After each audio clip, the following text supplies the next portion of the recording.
I didn't wear the uniform to intimidate anyone. I wore it to remind myself I survived places where lies couldn't. My father chuckled, seeing the insignia on my chest. My mother just shook her head, like I'd dragged our embarrassing past into the courtroom. Then the judge looked up, his lip trembling slightly. My God, is that really her? And from that moment, the truth started to change color. My name is Delaney Pierce.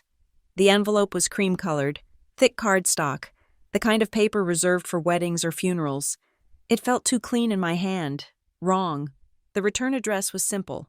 Maple County Courthouse, Redwood Falls, Minnesota. I slid it open with the utility knife I keep by the door. The document inside was cold, official, and precise. A summons. Pierce versus Pierce. Plaintiff. Harold and Elaine Pierce. Defendant. Delaney Pierce. The words blurred until a single phrase snapped into focus. Petition to transfer title due to abandonment of property. Abandonment. A sound ripped out of my chest, something between a cough and a laugh. It was dry, humorless, and loud in the quiet of my small coastal apartment. The noise startled Ranger, my old shepherd mix, who was sleeping by the patio door. He pushed himself up, his back legs stiff, his gait uneven from the shrapnel that had retired us both, and limped over. He didn't whine or bark. He just pressed his broad, graying head hard against my knee, his warm breath fogging the denim. The solid weight of him, the rhythmic, puffing breath, was an anchor. It pulled me back from the sudden, icy numbness that had seized my lungs. Abandonment. It had been 11 years since I set foot on that farm. 11 years since I had seen my parents outside of a grainy video call I'd made from a fob in Al-Mazrah. A call that had ended in static and shouting. The last time I was home, I wasn't wearing dress blues. I was in fatigues, my duffel bag heavy, leaving for buds against their explicit wishes, leaving for a life they refused to understand. I didn't need to close my eyes to see the memory of my graduation, the sea of white uniforms, the pride so thick in the air you could taste it, the one empty seat in the family section reserved for Harold Pierce. He hadn't come. My mother, Elaine, hadn't come either. She had, however, sent a single text message that arrived just as I was pinning on my trident. It was 5 words. We raised a girl, not a soldier. I'd carried that message through every deployment. I thought about it when the IED flipped our vehicle, the world dissolving into white fire, screaming metal, and the smell of ozone. I thought about it during the months of agonizing rehab, learning to walk on a knee rebuilt with titanium and harvested tendons. I came home from that, shipped back to the States with a medical discharge, a modest pension, and a head full of skills that were useless in civilian life. I could fix a diesel generator in a sandstorm, coordinate a multi-asset extraction, and field dress a wound with nothing but gauze and sheer stubbornness. I could fix anything, it seemed, except the broken thing I'd left behind in Minnesota. The summons accused me of failure to provide maintenance and non-payment of taxes. That dry, sharp laugh came back. I pulled my phone from my pocket.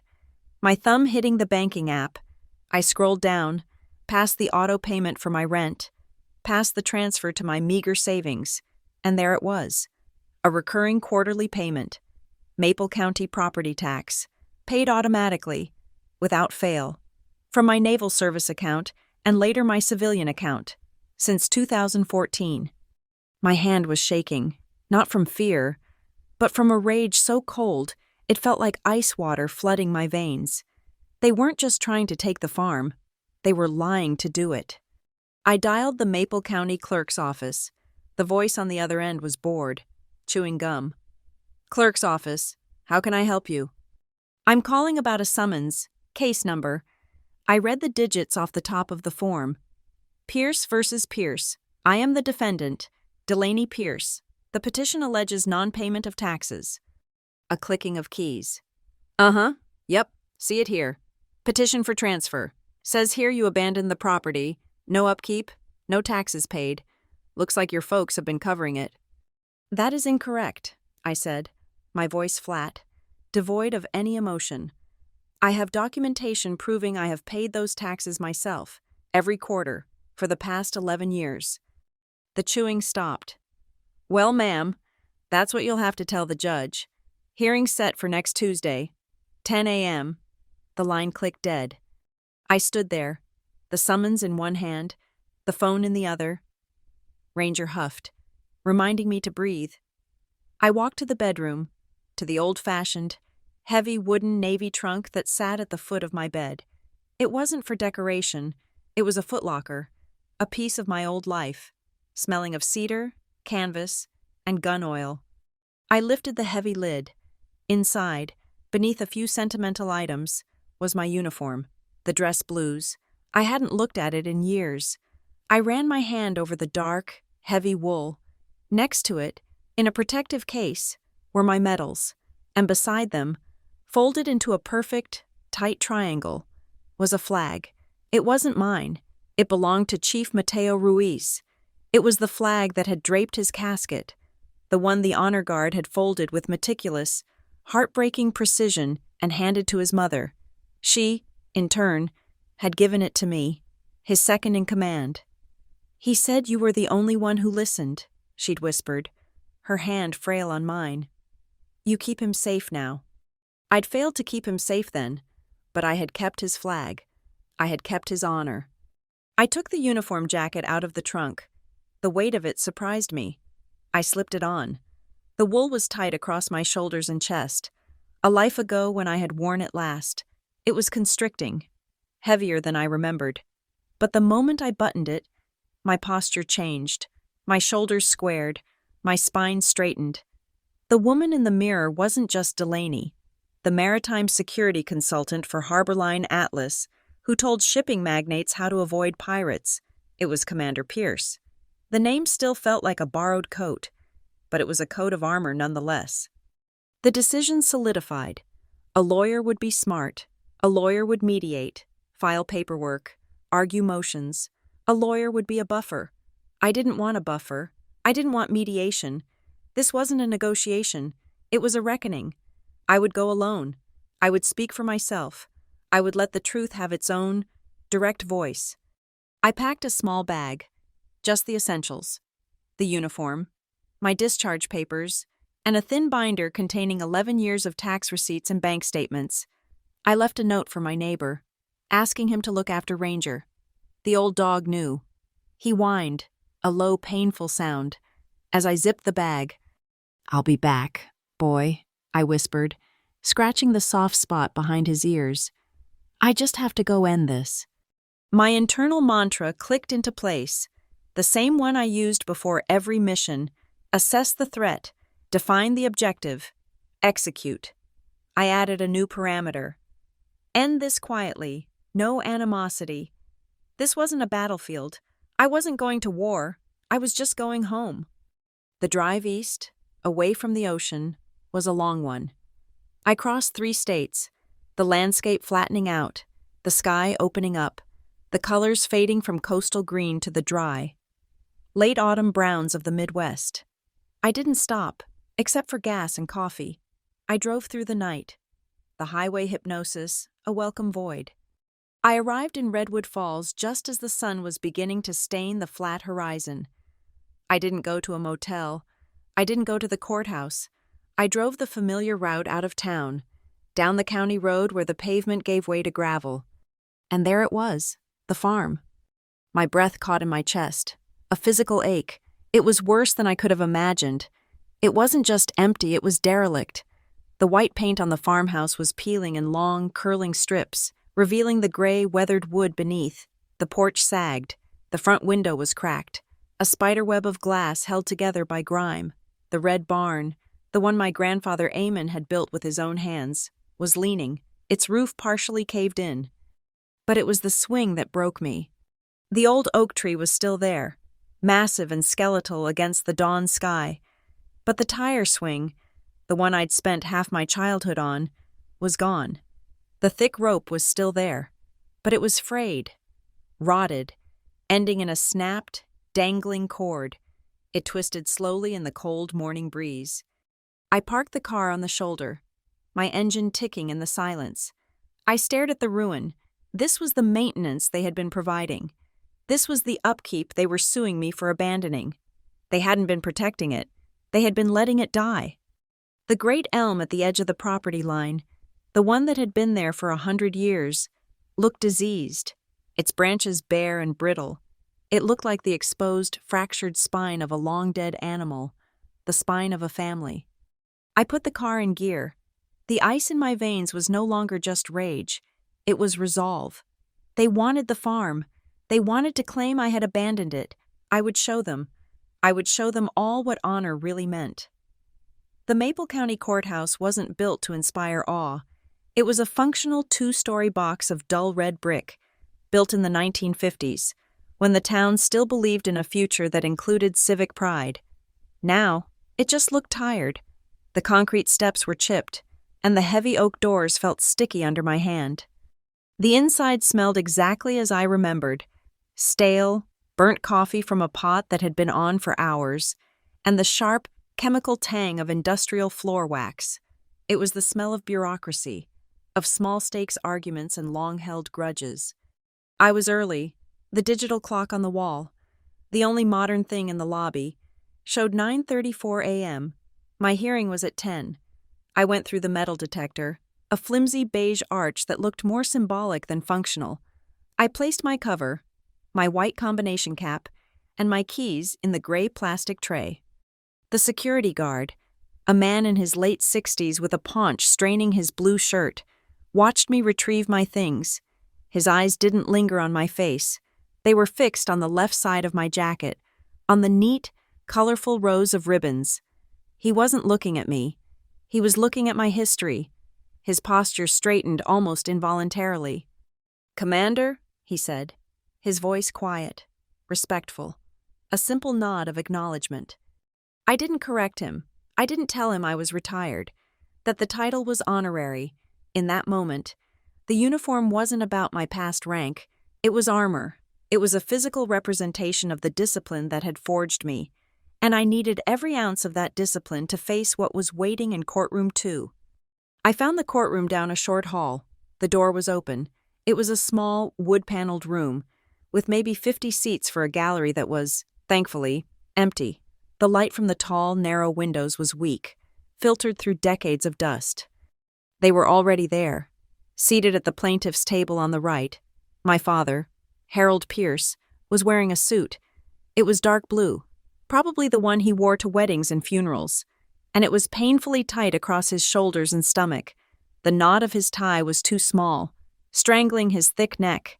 He looked flushed, uncomfortable, a bull stuffed into a tuxedo.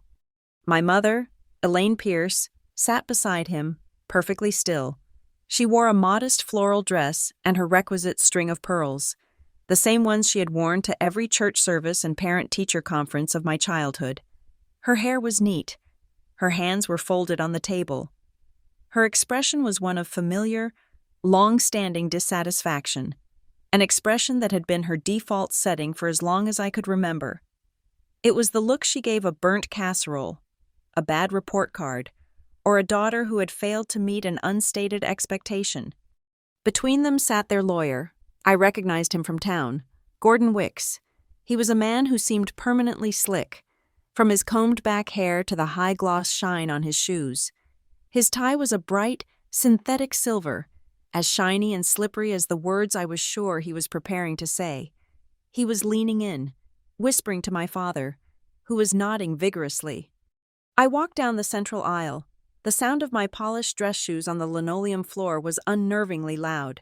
Click, clack, click, clack. Each step was a measured beat, a cadence. My mother's head turned first. Her eyes swept over me. There was no recognition, no flicker of maternal softness, just a cold, immediate assessment, and then a faint, almost imperceptible shake of her head, a sigh of exasperation made visual. My father turned. Hearing the footsteps, he saw me. He saw the uniform. A low, wet chuckle escaped his lips. It was a sound of pure derision. He smiled, a smirk that didn't reach his eyes, and nudged Wicks, gesturing at me with his chin. I ignored them. I took my place at the defendant's table. It was just me. No lawyer, no briefcase, just me, the thin binder of documents, and my cover. I placed the white cap precisely on the table in front of me, aligning it with the edge. "Putting on a show," my mother whispered to my father, loud enough for me to hear. "All rise." The bailiff's voice cut through the tension. We stood. A door opened from the side, and the judge entered, black robes flowing. He climbed the 2 steps to the bench and sat. "Please be seated."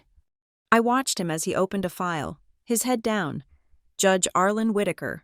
I remembered the name from the local paper.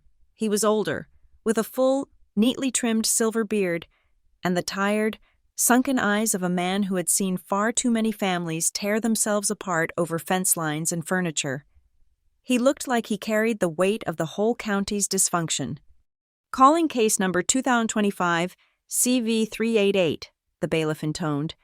"Pierce versus Pierce, petition to transfer title." Whitaker looked up, his eyes scanning the room. He registered Wicks, my parents, and then me. His gaze paused. It was the same reaction as the guard, but more practiced. He took in the uniform, the ribbons, the single gold stripe of a commander on my sleeves. His expression didn't change, but his focus sharpened. "Mr. Wicks, you may begin for the plaintiff," Whitaker said, his voice a low gravel. Wicks stood, smoothing his shiny tie. "Thank you, Your Honor. This is a simple, if tragic, domestic matter. My clients, Harold and Elaine Pierce, are the elderly parents of the defendant." He gestured to me, a theatrical, sympathetic movement. "They are simple farmers, Your Honor, people of the land." I fought the urge to scoff. My father hadn't been a farmer in 20 years. He was a mechanic at the county garage. "Their daughter, Delaney Pierce," Wicks continued, "left this town over a decade ago. She abandoned her family. She abandoned her responsibilities, and most relevant to this court, she abandoned the family farm, which was left to her in trust by her grandfather." He paced a step. "For 11 long years, my clients have borne the entire financial and physical burden of this property. They have paid the taxes. They have paid for all maintenance and repairs, desperately trying to keep the heritage property from falling into ruin, all while their daughter was elsewhere." He waved a dismissive hand, as if elsewhere was a tropical vacation. "They have received no help, no contribution, not so much as a phone call.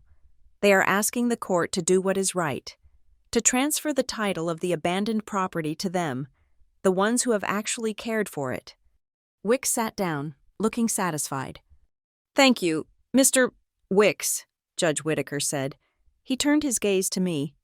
"Ms. Pierce, you are representing yourself?" "I am, Your Honor," I said. My voice was steady. It didn't crack. "Then you may present your response." I stood. I didn't walk around the table. I didn't pace. I opened my binder. "Your Honor, the claims made by the plaintiff are false." I heard my father shift, a huff of air. "The plaintiff claims I abandoned the property and that they have borne all financial costs. This is not true." I took the first document from the binder. It was a summary sheet I had prepared.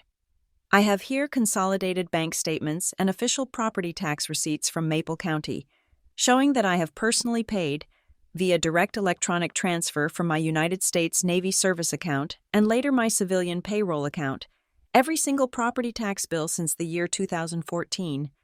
I placed the stack on the bailiff's desk to be passed to the judge. It was thick. "Furthermore," I continued, pulling out the next file, "the plaintiff claims they have paid for all maintenance. In 2019, I paid, in full, for a complete replacement of the farmhouse roof after a storm. This is the invoice from Redwood Roofing, for $9,400, and this," I added, holding up a screenshot, "is the cleared check image from my bank account, transferred to the roofer." I added it to the pile. "I have also paid for emergency plumbing in 2016 and for tree removal in 2021. I have never once been delinquent on my responsibilities for this property." A heavy silence filled the room. Wicks was staring at the pile of paper on the judge's bench. his slick smile gone. My mother was pale, her knuckles white where she gripped her purse. Judge Whitaker was looking at the top sheet, the summary of tax payments. He looked up, his eyes locking on mine. Ms. Pierce, are you stating that you paid all of these expenses yourself, without contribution from the plaintiffs? Yes, Your Honor, I said, for 11 years. The dam broke. My father slammed his hand on the table, the sound echoing like a gunshot in the small room. She's lying, he roared, pointing a thick finger at me. Wearing that uniform in here to try and scare the court, to try and bully us. Mr. Pierce. Whitaker's voice was suddenly iron. The gavel struck the block with a sharp, definitive crack. You will maintain order, or I will have you removed. You are in a court of law. My father recoiled, his face purple. He sank back into his chair, muttering under his breath. Mr. Wicks, the judge said, his voice dangerously quiet. Do you have any response to this evidence? Wicks, for the first time, looked rattled. He stood, shuffling his papers. Your Honor, we will, need time to review these documents. We were under the impression, my clients were certain. It was in that moment of silence, as Wicks stammered, that I noticed him, a man in the back row, on the aisle. He wasn't dressed like a lawyer. He wore a polo shirt and slacks. He was holding up a smartphone, not discreetly, but openly, and taking a picture of me. My training kicked in, threat assessment. He wasn't press. There was no press in Redwood Falls for a family property dispute. He looked like a clerk, maybe, or a paralegal, but his gaze was too intense. He wasn't documenting the proceedings. He was documenting me. As I watched, he lowered the phone and tapped out a quick text message. Judge Whitaker hadn't seen him. His attention was focused on the papers in front of him.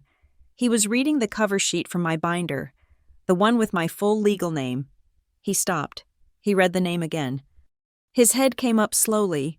He looked past me, at the wall, as if seeing something far beyond it. A muscle in his jaw twitched. It was a pause that lasted no more than half a second, but it felt like the air pressure in the room had dropped. It was the kind of stillness that comes just before a breach, the intake of breath before the order is given. He looked back at my file, then at me.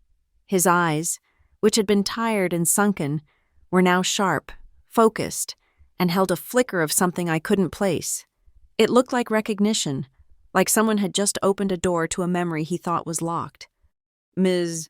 Pierce, Judge Whitaker said, his voice different now, clearer. Thank you. Mr.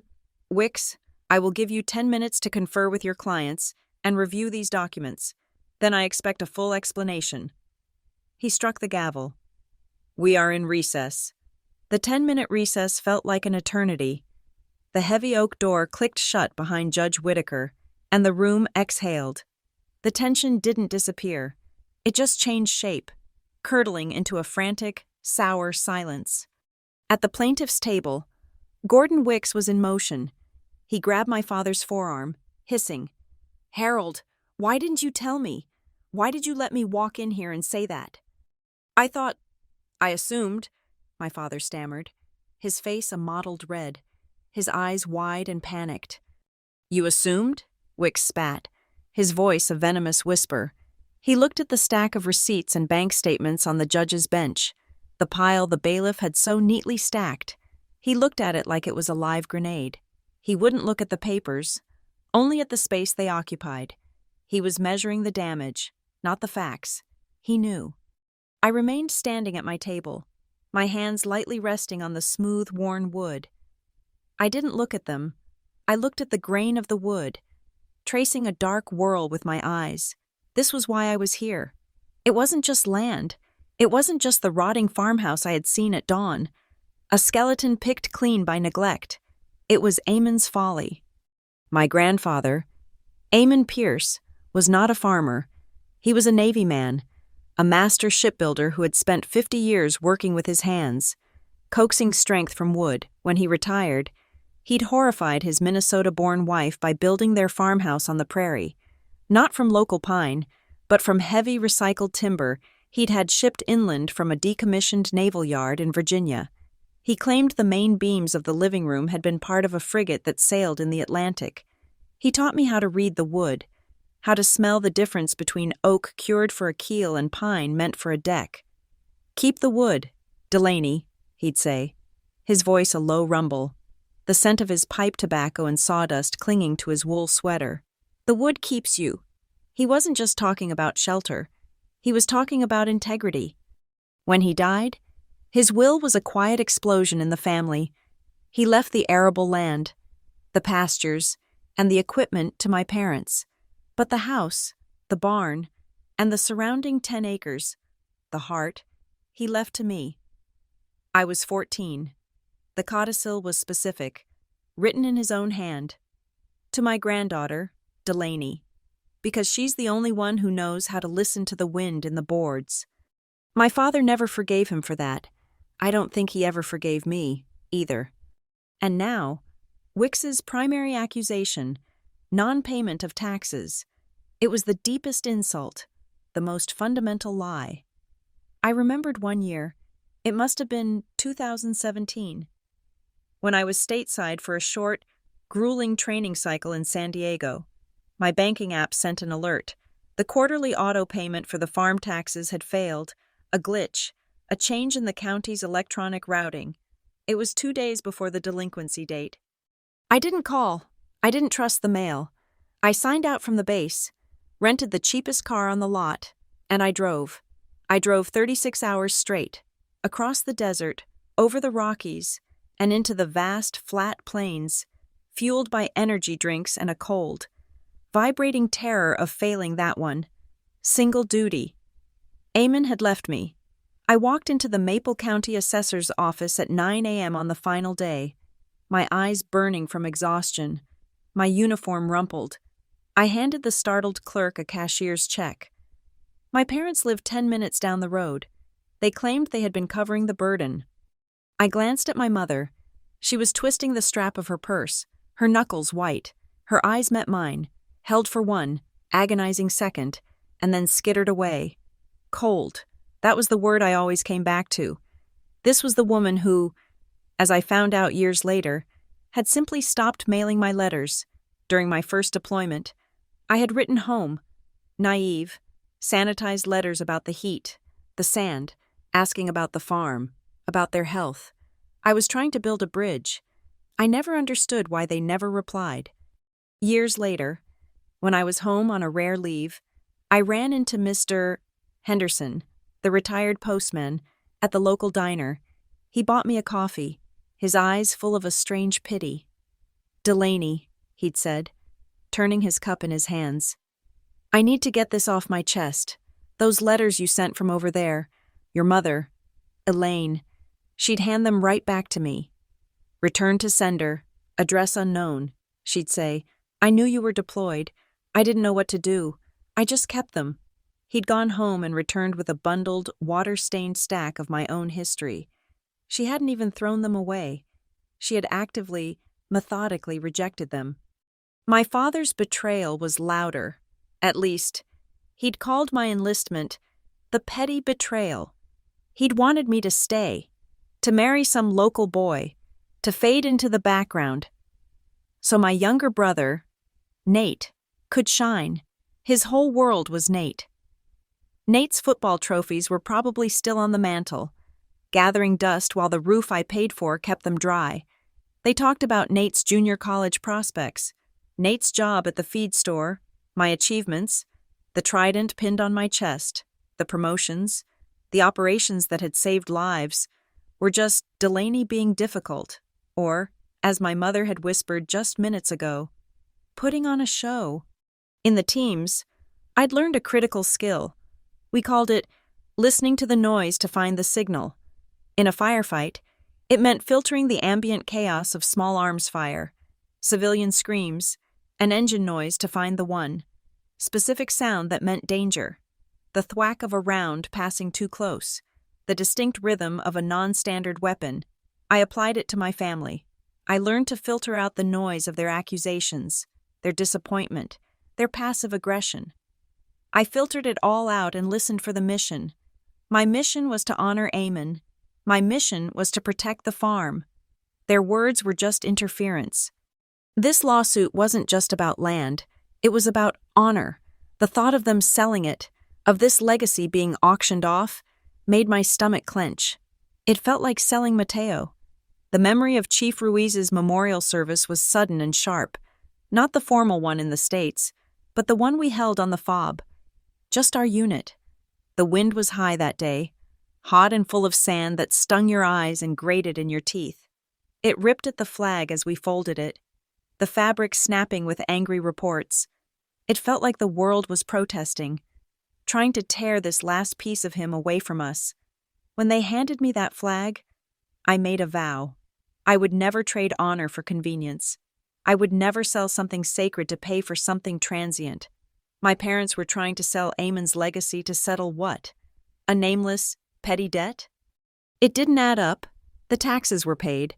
The major repairs were handled. What burden were they talking about? A different memory surfaced. Foggy at first, then sharp. A letter. It was 2019. I was in Bethesda, in the rehab ward. My knee a swollen, agonizing ruin of pins and stitches. My world blurred by a steady drip of painkillers. My mail was forwarded in batches. It was mostly medical bills, but there was one envelope, standard business white, with a Maple County postmark. Not from my parents. The return address was just a local P.O. box. Inside, a single, badly typed page. It was titled, Notice of Audit, Farm Revenue. It made no sense. The farm had no revenue. It was a formal-looking but clearly unofficial letter asking for a summary of profits and yields for the last 5 years. At the time, I was fighting to learn how to bend my leg again, facing a medical review board that would end my career. I dismissed it as a scam, a bizarre phishing attempt, and tossed it.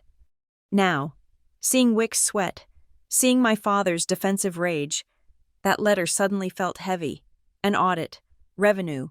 Who was trying to find profit in a derelict farm? I looked at my mother again. She was wringing her hands, a nervous, repetitive motion. As she pulled them apart, her sleeve hitched up. I saw it, a faint, angry red line on the inside of her left wrist, just below the bone. It was a chafe mark, a friction mark. It looked like the mark a handcuff leaves. I had seen them before. Or was it just the imprint from her pearl bracelet, twisted too tight? I looked at her other hand. The bracelet was on her right wrist. The mark was on her left. The question hung in the room, sharp and dangerous.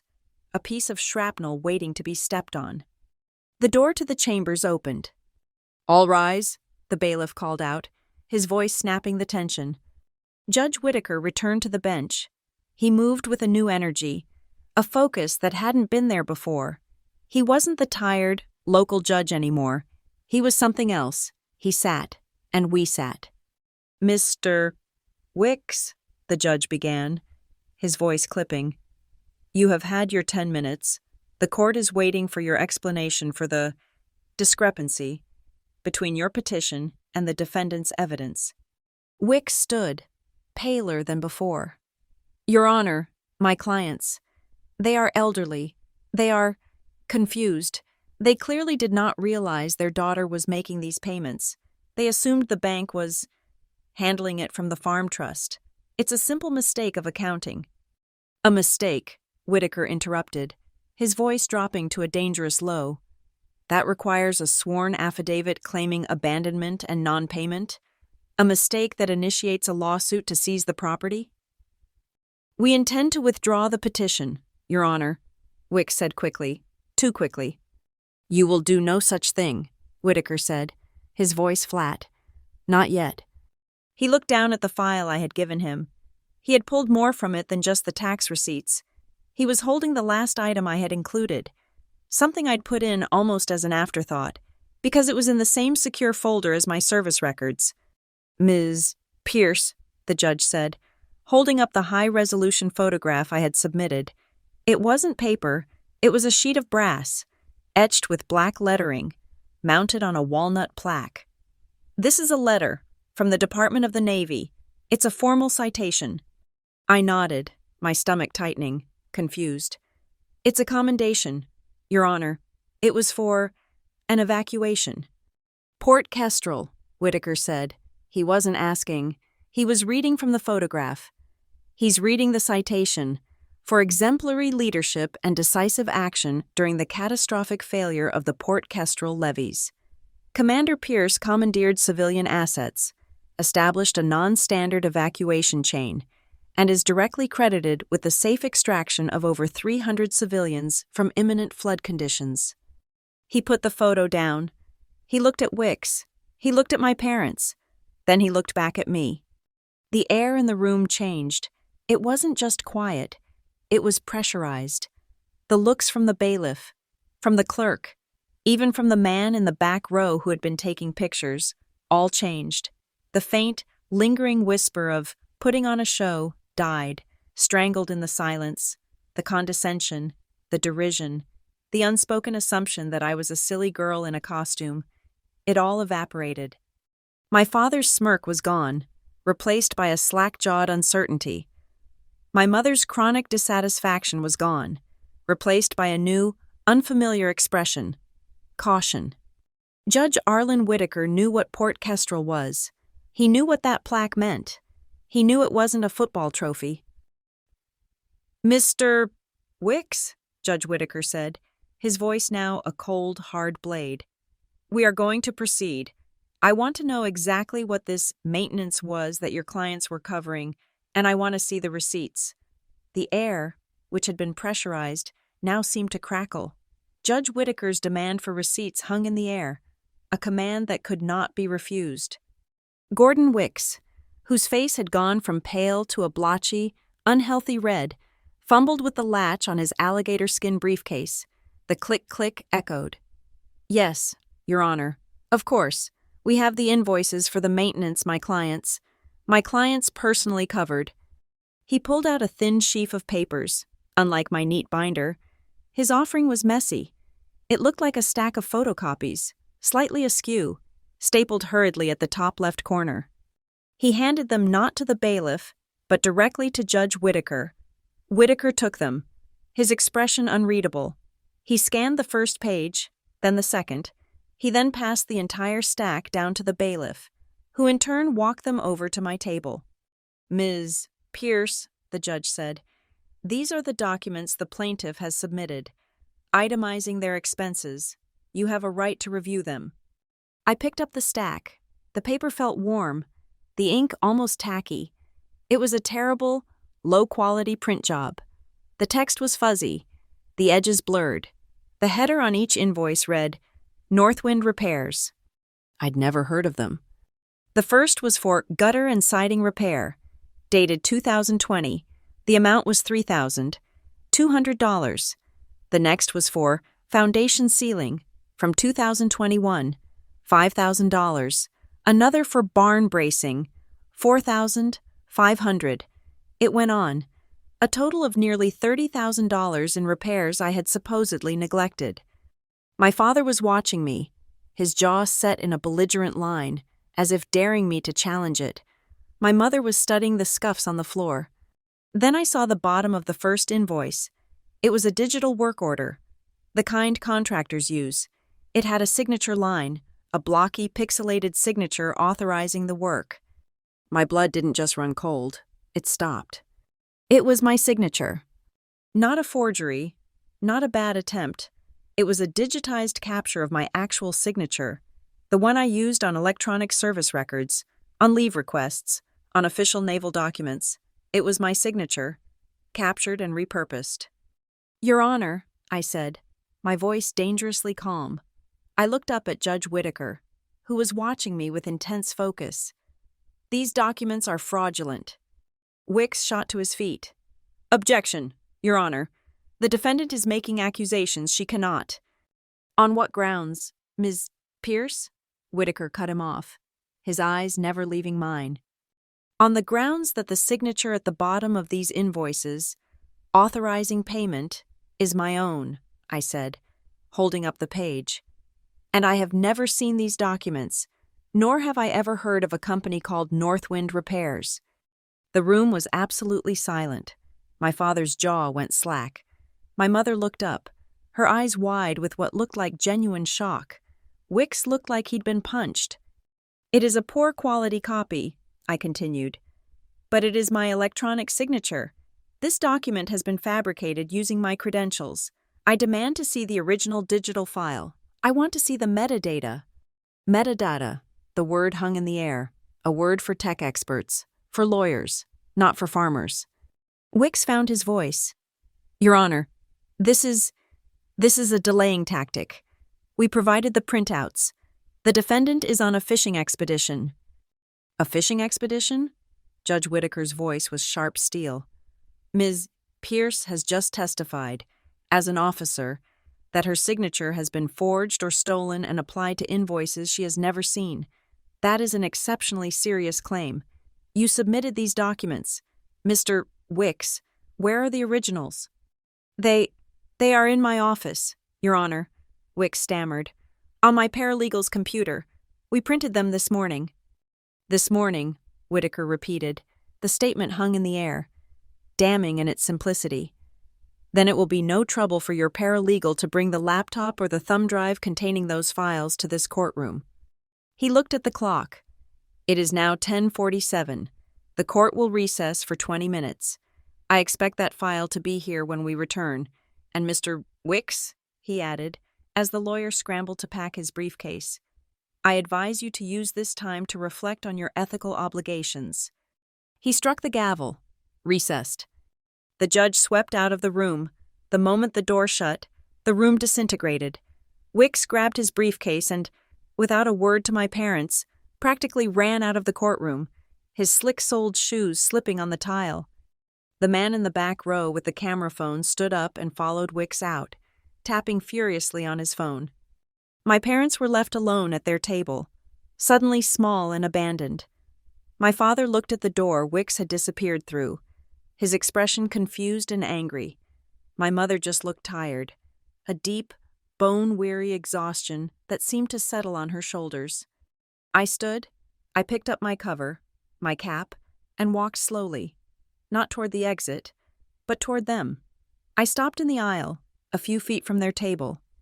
My father wouldn't look at me. He stared at the judge's empty bench. My mother was studying her hands in her lap. "Who told you to do this?" My voice was quiet, but it cut through the silence. It wasn't an accusation. It was a demand for a simple, battlefield truth. My father flinched. He turned, his face flushed. "You don't know anything, Delaney. You've been gone. You don't know what it's like here." I asked a question. "Dad, who told you to do this? Who gave Wicks those fake invoices? Who stole my signature?" "We didn't," my mother whispered, her voice a dry rustle. "We didn't know about that. The signature. We didn't." "Then who?" I pressed. "You're never here." The voice came from behind me. It was calm, slightly amused, and steeped in a privilege I recognized instantly. I turned. Caleb Dorsey. He was leaning against the back wall, by the door, as if he'd been waiting. He wasn't in a suit. He was dressed in expensive casuals, a cashmere quarter zip, tailored slacks, leather loafers that probably cost more than my monthly rent. Caleb Dorsey, president of the Redwood Falls First National Bank, pillar of the community, and the man who held the mortgage on half the county. The man who had been in the back row, the one I'd thought was a clerk, was standing next to him, holding Wick's briefcase. Not a clerk, Dorsey's assistant. "Hello, Delaney," Dorsey said, walking toward me, his hand extended as if we were at a Rotary Club lunch. "It's been a long time. You look official." I didn't take his hand. "Caleb, what are you doing here?" "Just supporting my clients," he said, gesturing with a smooth, unbothered motion to my parents.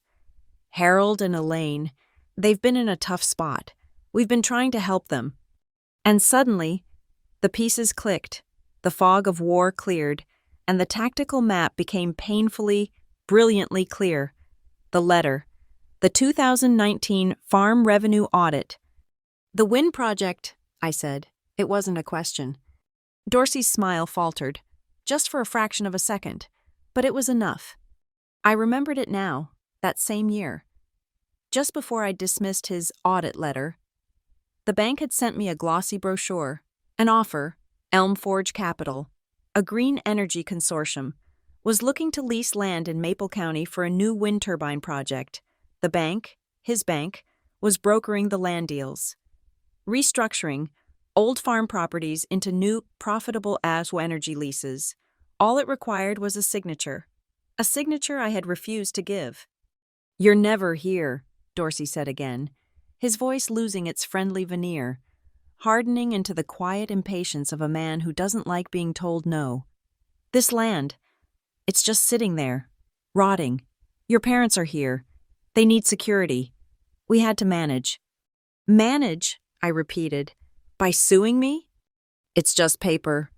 Delaney, a formality," Dorsey said, stepping closer, lowering his voice.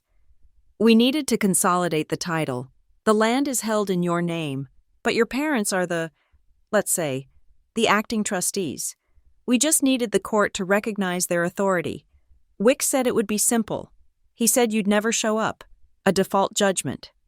"You created a trust," I said, the realization hitting me with physical force. "An empty trust. You put my parents' names on it, and you used that false authority to try and secure a mortgage against Amon's land for your wind project." Dorsey's eyes went cold. "You should have stayed gone, Commander. You needed my parents to be the legal owners." I kept going, the tactical implications flowing. "But you couldn't get the title, so you had Wicks file a fraudulent suit. You claimed abandonment. You faked invoices for $30,000 to make it look like they had a financial stake, a burden. You were going to get a default judgment, pay my parents some small fee for their trouble, and sell the farm's leasing rights to the energy company." "Wicks!" my father suddenly yelled, his voice cracking. He was pointing at Dorsey. You told us this was just to pay off the medical bills. You said she'd abandoned us and the bank was helping us get what was ours." My mother looked at Dorsey, her face ashen, the red mark on her wrist suddenly making a horrible kind of sense. "Caleb, the papers we signed, you said that was just to fix the loan. They were victims, too. Stupid, gullible, and greedy. But victims nonetheless. Dorsey had used their fear, their debt, and their resentment for me as leverage." Dorsey ignored them. He looked at me. "The hearing's not over. Wicks will be back. This metadata, it's a bluff." "Is it?" I asked. I turned my back on him. I walked away from my parents, through the swinging gate in the low wooden partition, and stood by the empty witness box. I pulled out my phone. "Who are you calling?" Dorsey asked, his voice suddenly sharp. "A friend," I said. I hit the number in my contacts. It rang twice. "Hollis!" The voice was crisp, awake, and all business. "Mira, it's Dell. You on break?" "Just grabbed coffee. What's burning?" Mira Hollis. We'd come up in the teams together. She was faster, smarter, and meaner than half the men in our unit. She'd washed out of Buds with a leg injury, but had been snapped up by Naval Cyber Command. Now she ran her own digital forensics firm, Sentinel Forensics. She was the one you called when the digital trail was the only thing left. "I'm in a courtroom in Minnesota," I said, keeping my voice low, turning to face the wall, away from Dorsey and my parents. "I'm in a civil case. The other side just submitted fraudulent invoices. They're printouts, but I think they're stupid enough to have the originals on a laptop in the building. They faked my electronic signature. The judge gave them a 20-minute recess to produce the original files." "Amateurs," Mira scoffed. "Okay, what do you need?" "If I can get the bailiff to plug in a USB and get me the original file, can you check the digital signature chain? I need to prove that my signature, my real, DOD-issued digital signature, isn't on it, and I need to know who created the document." "Child's play," Mira said. I could hear her typing. "My lunch break is officially starting. Send me the file as soon as you have it. I can pull the hash, check the certificate authority, and probably get you the author's machine ID in less time than it takes to order a salad. You just have to get the file. Dell, and don't let them modify it. Chain of custody is everything. Got it. Thanks, Mira. Hey, Dell, she said, just before I hung up. Kick him in the teeth. I hung up. I turned around. Dorsey was watching me, his arms crossed.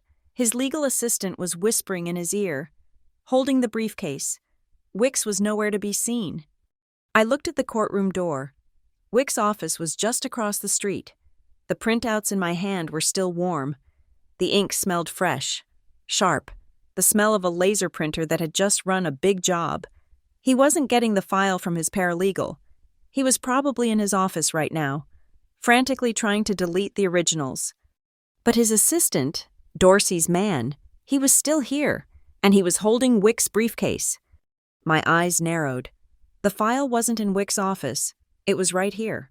The courtroom doors opened. The 20 minutes were gone in what felt like a single, held breath. All rise. Judge Whitaker entered, his black robe settling around him as he took the bench. He looked as if he hadn't recessed at all, but had simply been waiting, a statue of pure, focused intent.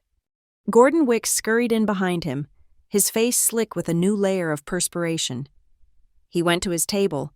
Caleb Dorsey and his assistant, the man with the briefcase, were already seated in the front row of the gallery, just behind my parents. They were no longer observers. They were participants. "Please be seated," Whitaker said. He looked at Wicks. "Mr. Wicks, the court is waiting." Wicks stood, his hands shaking. "Your Honor, my paralegal, we've had a technical issue. We are unable to procure the original file at this exact moment. We request a recess until this afternoon to—" I stood up. "Your Honor, I object." All eyes turned to me. Whitaker raised an eyebrow. "On what grounds, Ms. Pierce?" "On the grounds that Mr. Wicks is misleading the court," I said, my voice clear and carrying. "The file is not in his office. It is in this courtroom. It is in the briefcase currently being held by Mr. Dorsey's assistant, who is posing as Mr. Wicks's paralegal." A collective gasp sucked the air from the room. Wicks turned white. Dorsey's assistant froze, his hand protectively on the briefcase. Dorsey himself shot me a look of pure venom. "Your Honor," I pressed on, my cadence steady. "These documents are the primary evidence in a claim of fraud. I request that the court take immediate possession of the device containing those files. We must examine them here, now, to preserve the chain of custody and prevent any possibility of spoliation or tampering." Wicks was on his feet, shouting, "This is an outrage. It's conjecture. It's harassment. She can't just—" "She can," Judge Whitaker said, his voice dropping into a quiet, dangerous register. He wasn't looking at Wicks. He was looking at me, and in his eyes, I saw the flicker of recognition again. This was a language he understood. Chain of custody, spoliation, evidence. He nodded, a sharp, single movement. "Ms. Pierce's request is procedurally sound. This court is not a playground. Mr. Wicks, you submitted the evidence. We will now examine its origin." His eyes found me. "I am a retired JAG officer. Ms. Pierce, I take allegations of fabricated evidence extremely seriously." He looked at the bailiff. "Officer, you will retrieve the briefcase from that gentleman. We will preserve the chain of evidence." The bailiff, a tall man who had looked bored all morning, was suddenly all business. He walked to the end of the pew. "Sir, the briefcase." Dorsey's assistant looked at Dorsey. Dorsey gave a tiny, almost invisible shake of his head. "It's private property," the assistant said, his voice high. The bailiff put his hand on his sidearm. "It is now potential evidence in a court proceeding. Hand it over, or I will place you under arrest for contempt." The man's bravado evaporated. He fumbled with the latch and pulled out a slim black laptop and a small silver USB drive. "Just the drive," I said, "from my table." The bailiff took the drive and walked it to the clerk's desk, where a courtroom computer was connected to a large monitor on the wall, the one used for video testimony. He plugged it in. "Open the drive, please," Whitaker ordered. The bailiff clicked. A single folder appeared on the screen. Pierce Maintenance. Open the folder. Inside were 5 PDF documents, the same ones I held in my hand. Gutter repair, foundation, barn bracing. Stop, I said. Before you open one, please, right-click on the first file, gutter repair, and select Properties. The bailiff did. A small box popped up on the screen, full of text. The room was so quiet, I could hear the hum of the fluorescent lights. The man in the back row, Dorsey's real assistant, was gone. "Read the properties," Whitaker commanded. The bailiff cleared his throat. File, gutter repair, PDF, type, Adobe Acrobat document, location, drive E, size, 42 kilobytes, created. October 29th, 2025, modified. He hesitated. "Read it, officer," Whitaker said. Modified. October 29th, 2025, at 10:32 p.m. Last night. My mother made a small, wounded sound, like an animal hit by a car. "And the author, officer?" I asked, my voice flat.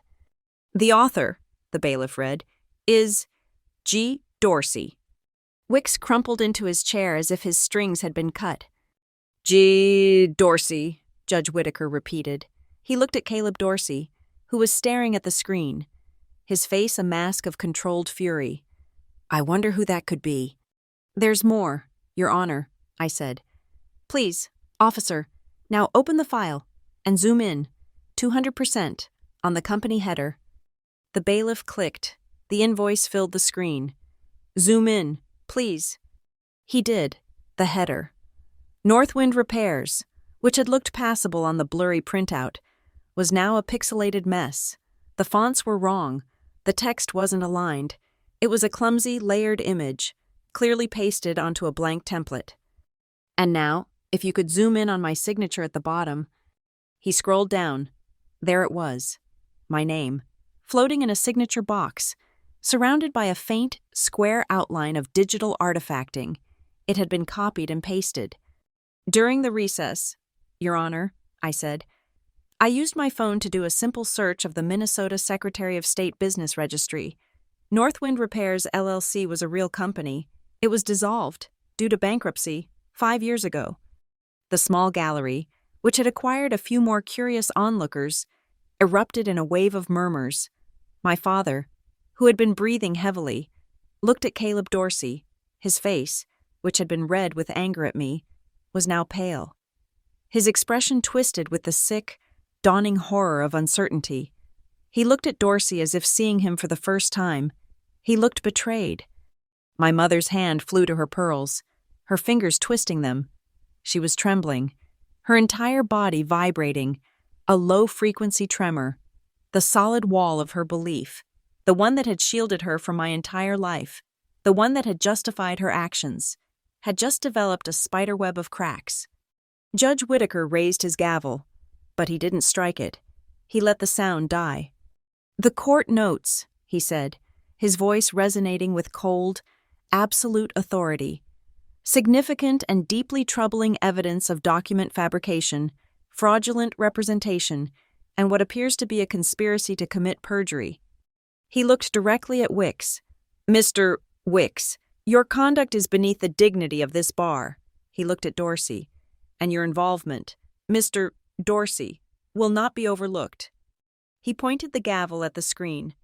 "I am referring this drive, the printed documents, and a transcript of this proceeding to the district attorney's office for immediate criminal investigation." My father let out a low moan. "No, no, Caleb." Wicks jumped to his feet, his voice a desperate squeak. "Your Honor, we withdraw. We withdraw the petition. My clients? They were misled. I request a continuance, a long lunch. We need time to what, Mr. Wicks?" Whitaker said, his voice like ice. "To get your story straight? To fabricate new documents? No, the truth doesn't need a long lunch. Your request is denied." I held up my hand. "Your Honor, one final item. to permanently close the plaintiff's original petition. Whitaker nodded at me. Proceed, Ms. Pierce. I walked to the bailiff and handed him the last section of my binder. These are my certified bank statements, dating back to 2014, and this is a copy of my Federal Service ID. The documents were passed to the judge. The plaintiff's case for abandonment rested on 2 claims, I said, addressing the judge, but speaking for the entire room. Non-payment of taxes and lack of maintenance. The maintenance invoices have been proven to be fraudulent. These statements prove the tax claim is also a lie. I pointed to the papers in Whitaker's hand. You will see, Your Honor, a recurring direct deposit from the United States Department of the Navy, and later from my current employer, Harborline Atlas. You will also see, every quarter, a corresponding electronic payment to the Maple County tax assessor. The name on the paying account is Delaney Pierce. The federal ID number associated with that account is the same one on my service record. There was no trust. There was no confusion. There was only me, paying my bills, for 11 years. I turned and looked at my parents. The farm was never abandoned. I stepped back to my table. I didn't feel victorious. I didn't feel angry. I just felt empty. It was the feeling after a long mission, the adrenaline draining away, leaving nothing but a profound exhaustion, the phantom ache of old wounds. This wasn't a win. It was just the end of a lie. I thought of Ranger. I thought of his simple, unwavering loyalty. He didn't understand contracts or lawsuits or betrayal. He just understood who was his. He was waiting at home, limping but steady, and the sudden, sharp need to be there, to just sit on the floor and scratch his ears, was so strong it almost buckled my knees. My focus snapped back to the plaintiff's side. Caleb Dorsey, the man who had been so cool, so in control, was sweating. A thin film of moisture covered his forehead. His phone, which he'd placed face down on the gallery bench, began to vibrate. It buzzed, a long, angry, insistent sound against the wood. He ignored it. It buzzed again. Annoyed, he snatched it up, his thumb mashing the screen. It lit up. From where I stood, I could see the message preview on his lock screen. It was from Elm Forge, the buyer. The message was short. Meet 4 p.m. at Pier 3. Buyer is spooked. Needs reassurance now? Dorsey's head snapped up, his eyes meeting mine. He knew I'd seen it. Pier 3. My stomach tightened. I knew exactly where that was. It wasn't a pier. It was the old, ruined loading dock on the north side of Kestrel Lake, hidden by a stand of thick pine. It was where my grandfather Eamon used to take me, where the water was deep and the shore was private. It was a place to make deals, or to make things disappear. Judge Whitaker looked down from the bench, his face a granite mask of judicial fury. Before this court renders its final decision on the original petition, he announced, his voice filling every corner of the room, I am taking a 15-minute recess to confer with the district attorney's office regarding the evidence of felony fraud we have just witnessed. No one involved in this case is to leave the building. He struck the gavel, a single sharp crack that finalized the criminal referral. He swept from the room. The silence that followed was different. It was the silence of a building after an explosion, when the ringing in your ears has stopped, and you're just left with the dust and the damage. At the plaintiff's table, Wicks and Dorsey were in a frantic, whispered huddle, Wicks gesturing wildly, Dorsey cutting him off with sharp, vicious hand gestures. My parents were adrift. They stood, but they had nowhere to go. My father looked at the door the judge had disappeared through, then at Dorsey, his expression lost. My mother, however, just turned and walked. She pushed through the low wooden gate and moved down the center aisle, her steps unsteady, her focus on nothing. She didn't look at me. She pushed through the main doors into the hall. I gave her a 10-second lead, then I followed. The hallway was empty, the air still smelling of old coffee and wax. I found her by the water fountain, a stained porcelain relic. She wasn't drinking. She was just leaning against the wall, her head bowed, her purse clutched to her stomach. She looked impossibly small. I stopped a few feet away. Why? My voice was quiet, not much more than a breath, but in the echoing hallway, it sounded like a shout. She flinched, a small, bird-like movement. She didn't turn around. "You don't understand," she whispered to the wall. "Then make me understand. Mom, why this? Why sue me? Why the lies?" She turned, and the face she showed me wasn't the cold, disapproving mask I'd known my whole life. It was a ruin. Her eyes were red, her makeup was smeared, and the faint mark on her wrist, I now realized, was a nervous chafe, where she had been rubbing and twisting her bracelet, a physical tick of pure, unadulterated panic. "It was Harold," she breathed, the words tumbling out, desperate for air. "It was 2 years ago, just after Christmas. He said it was just indigestion, but it was a stroke. Delaney? A small one, they called it. But he was in the hospital for a week. The bills." She shook her head, as if trying to dislodge the memory. "We don't have insurance like you do. We're on a high-deductible plan. It was tens of thousands, and we were already in debt from the new roof on our house." "The roof?" I asked, confused. "I paid for the roof on the farm." "On our house," she snapped, a flash of the old resentment. "The one we live in. We took a home equity loan. We were behind, and then the stroke. The bank was sending letters. They were talking about foreclosure." The puzzle pieces were clicking into place, forming a dark, pathetic picture. "And Caleb Dorsey," I said. It wasn't a question. She nodded, her defensiveness crumbling back into despair. "He came to the house. He was so kind. He said he was a friend. He said he saw Harold's medical bills in the town ledger, and he wanted to help. He said he had a solution." "The farm?" "He said, 'Elaine, that farm is just sitting there. Your daughter doesn't care about it. It's an asset.' He said he could arrange the paperwork." His words. "Arrange the paperwork to use the farm's equity to clear our debts. All of them. He said it was just a formality." "And that formality," I said, "involved suing me for abandonment." "I didn't know!" Her voice cracked, rising to a near wail, and she grabbed my arm. Her grip was surprisingly strong, her fingernails digging into the wool of my jacket. "I swear to you, Delaney, I didn't know it was a lawsuit. Not like this.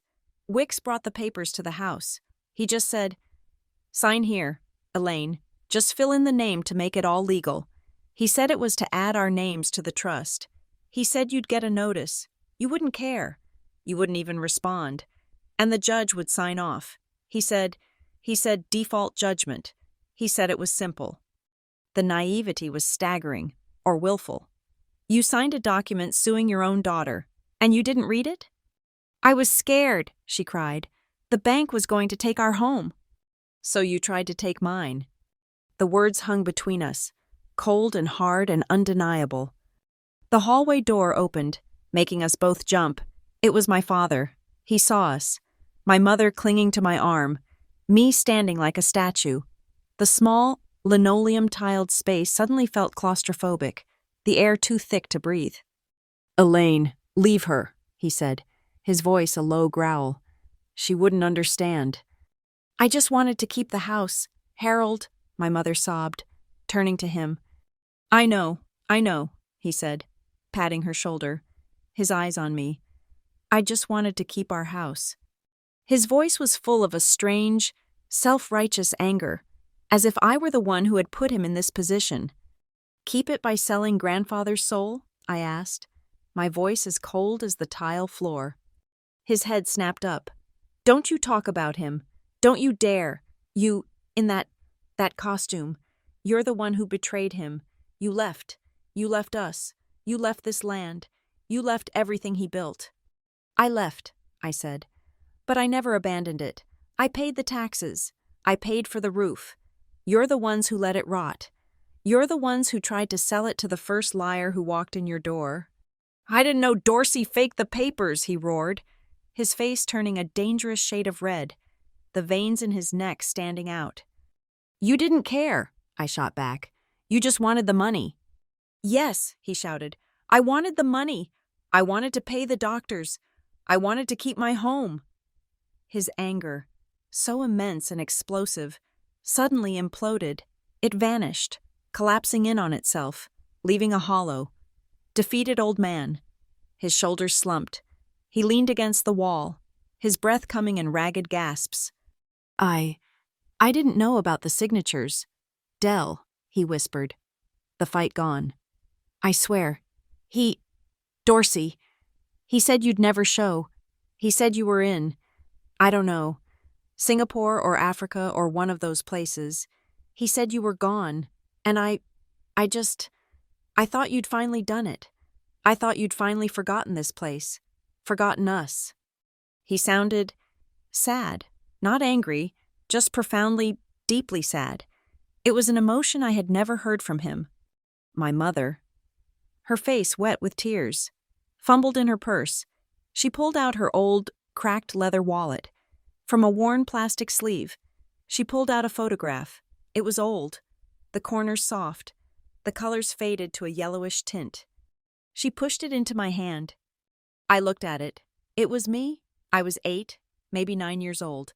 I was sitting on the bow of Eamon's small wooden fishing boat, the keel, on Kestrel Lake. I wasn't smiling for the camera. I was leaning over the side, my face a mask of intense concentration, my small, grubby hands busy with a thick piece of rope.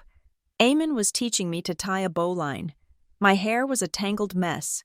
I was wearing cut-off shorts and a dirty t-shirt, and my eyes were clear, bright, and absolutely, fiercely determined. I stared at the picture of the girl I had been, a girl who had known, with perfect, simple clarity, what was right and who to trust. We never knew what to do with you, my mother whispered, touching the photo. You were always so much like him, not like us. I looked from the photo to their faces, my father, defeated and ashamed, my mother, terrified and broken. I saw them, finally, not as the monsters who had betrayed me, but as two weak, frightened people who had been drowning in debt and had grabbed the first hand offered to them, even when they knew it was the wrong one. I realized they were scared, but the training, the years of seeing the difference between a mistake and a hostile act, kicked in. Fear is an accelerant. It's an explanation. It is not an excuse. It doesn't absolve betrayal. I handed the photo back to her. She took it, her hand trembling. I'll handle the debt, I said. My voice was flat, final. They both looked up, their eyes wide. Hope. It was a pathetic, ugly thing to see. The medical bills, the home equity loan. I'll call the bank. I will clear it. I took a step back, reestablishing the perimeter. But not like this. I am not giving Eamon's land to Caleb Dorsey. I'm not letting a liar win. This stops now. You will tell the judge the truth, the whole truth, about Dorsey, about the loan, about the pressure, everything. Before they could answer, my phone vibrated in my jacket pocket, a text message. I pulled it out, keeping my eyes on them. The screen lit up. It was from Mira.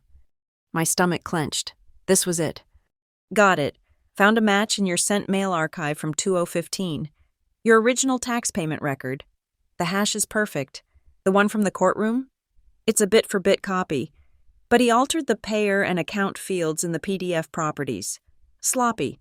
I'm sending the full comparison report to the DA's office right now. Go get him. Dell. I took a deep breath. I looked at my phone. I looked at the picture of the 8-year-old girl, still in my mother's hand. I looked at my parents, two drowning people waiting for me to decide if they were worth saving. The final set of gears, the ones that drive the last, decisive action of a long and bloody engagement, locked into place. Thank you, Mira, I whispered to myself. I turned my gaze back to my parents. The time for understanding was over. The time for action was now. Come on, I said, my voice all command. We're going back in. You're going to sit down, and you are going to watch me end this. I walked my mother and father back into the courtroom. My hand was not on their arm. I was not supporting them, I was hurting them. They sat at their table, two hollowed-out shells, and I returned to mine.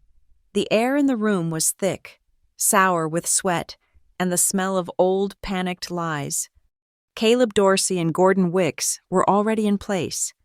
Wicks was shuffling papers, his movements jerky and meaningless, a sparrow trapped in a garage.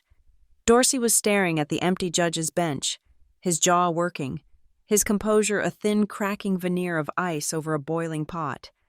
"All rise." The voice was a balm of pure, cold procedure. Judge Arlen Whitaker re-entered. He sat, and the room settled. He did not look at Wicks or Dorsey. He looked at the large video monitor on the wall. "The court has been in communication with the district attorney's office," Whitaker announced, his voice flat. "They are interested. They have also assisted in procuring a high-priority secure video link. Mr. Bailiff, please activate the feed." The screen, which had been showing the court's logo, flickered and resolved into a new image. It was a woman, seated in a sparse, modern office. She had dark hair pulled back in a severe bun, sharp cheekbones, and eyes that looked like they could read source code. She wore a simple, professional black blouse. She was the absolute antithesis of Maple County. "Can you hear me, Your Honor?" Her voice was crisp, digital, and had zero tolerance for nonsense. "We can, Ms. Hollis," Whitaker said. "Will you please state your name and credentials for the record?" "My name is Mira Hollis. I am the Chief Executive Officer and Lead Digital Forensics Analyst at Sentinel Forensics. I hold a master's degree in cybersecurity from MIT and was previously a forensics lead for the U.S. Naval Cyber Command, retaining top-secret security clearance." I heard Wicks make a small, strangling sound. "Ms. Hollis, you have been sworn in via secure link." Whitaker continued. "You were provided two items by this court. Exhibit A, the digital file, Gutter Repair, PDF, taken from the plaintiff's counsel's device, and Exhibit B, a reference file, Tax 2015.pdf, provided by the defendant, Ms. Pierce, from her personal records. Can you explain to the court what you found?" Mira nodded, a small, sharp movement. "Yes, Your Honor.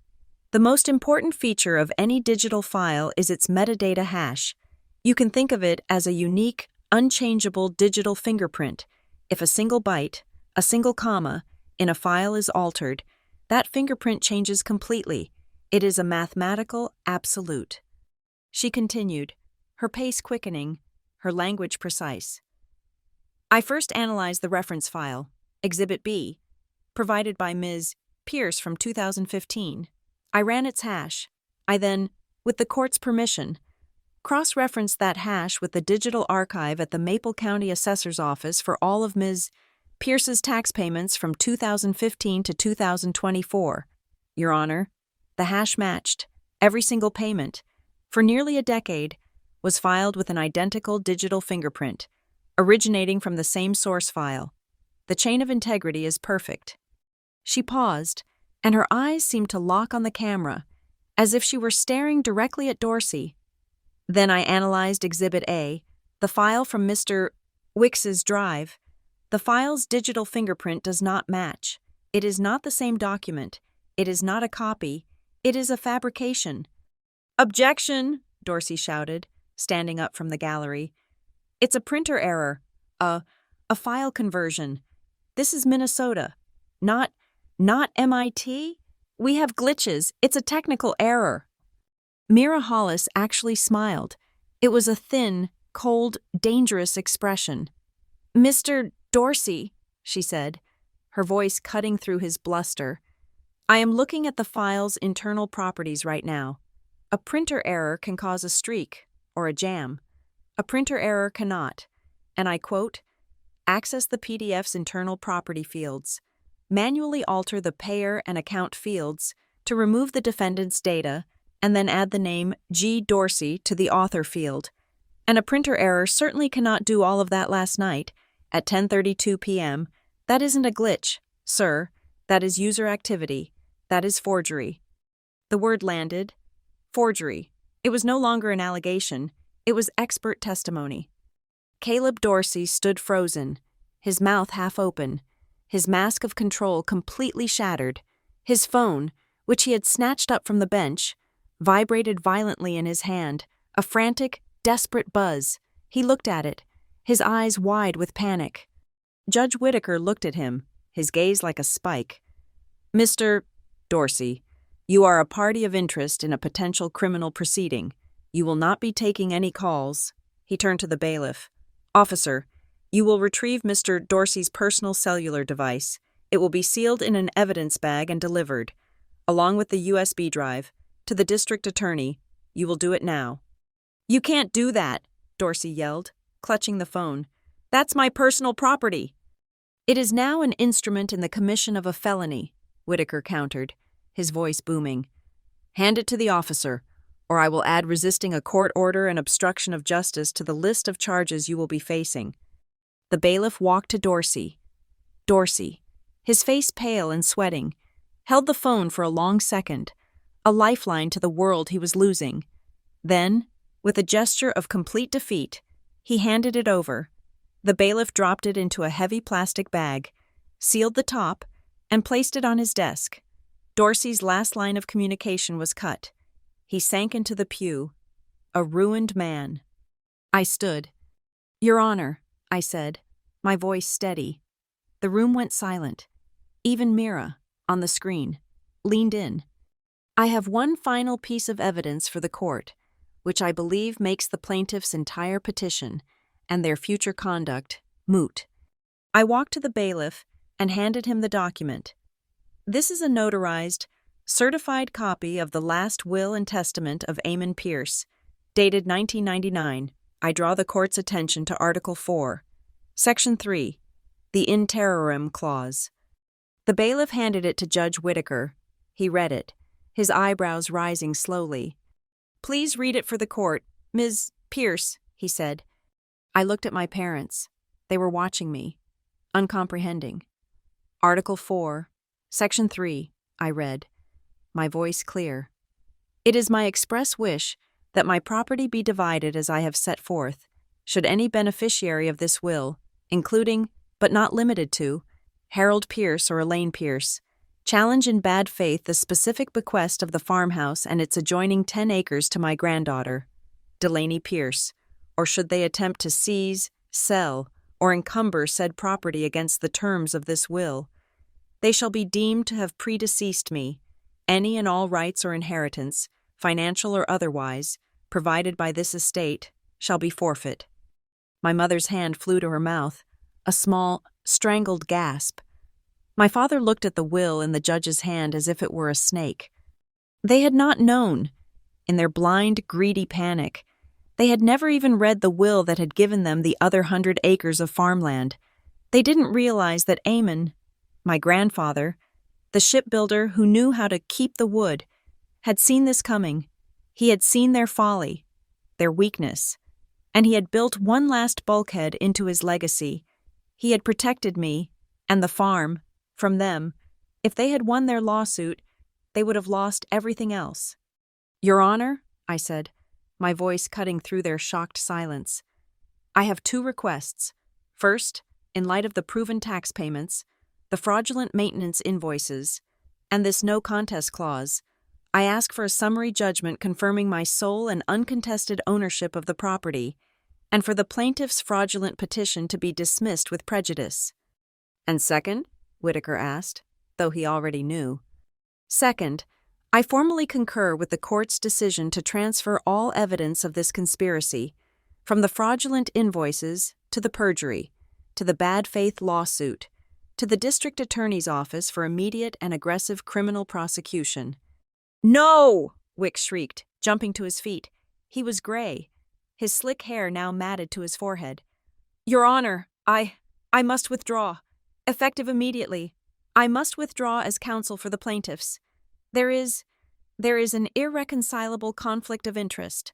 I will not." "Your request to withdraw is noted. Mr. Wicks," Judge Whitaker said, his voice a block of ice. "It is also denied. You will remain. You are no longer just counsel in this proceeding, sir. You are a material witness in a felony investigation. You will stay right where you are." As Wicks collapsed back into his chair, the court clerk, a quiet woman I hadn't heard speak all day, suddenly looked up from her computer. "Your Honor?" she said, her voice timid but firm. I'm sorry, but I was running that trace you asked for, on the Northwind Repairs account." Whitaker nodded. "And?" "I found it, sir.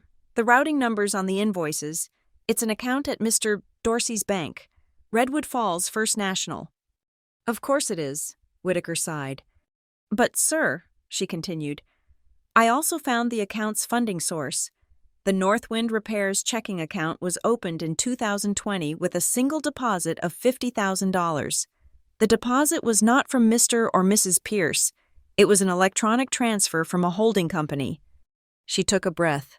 The Dorsey Family Trust. It was the final, perfect loop. The money never existed.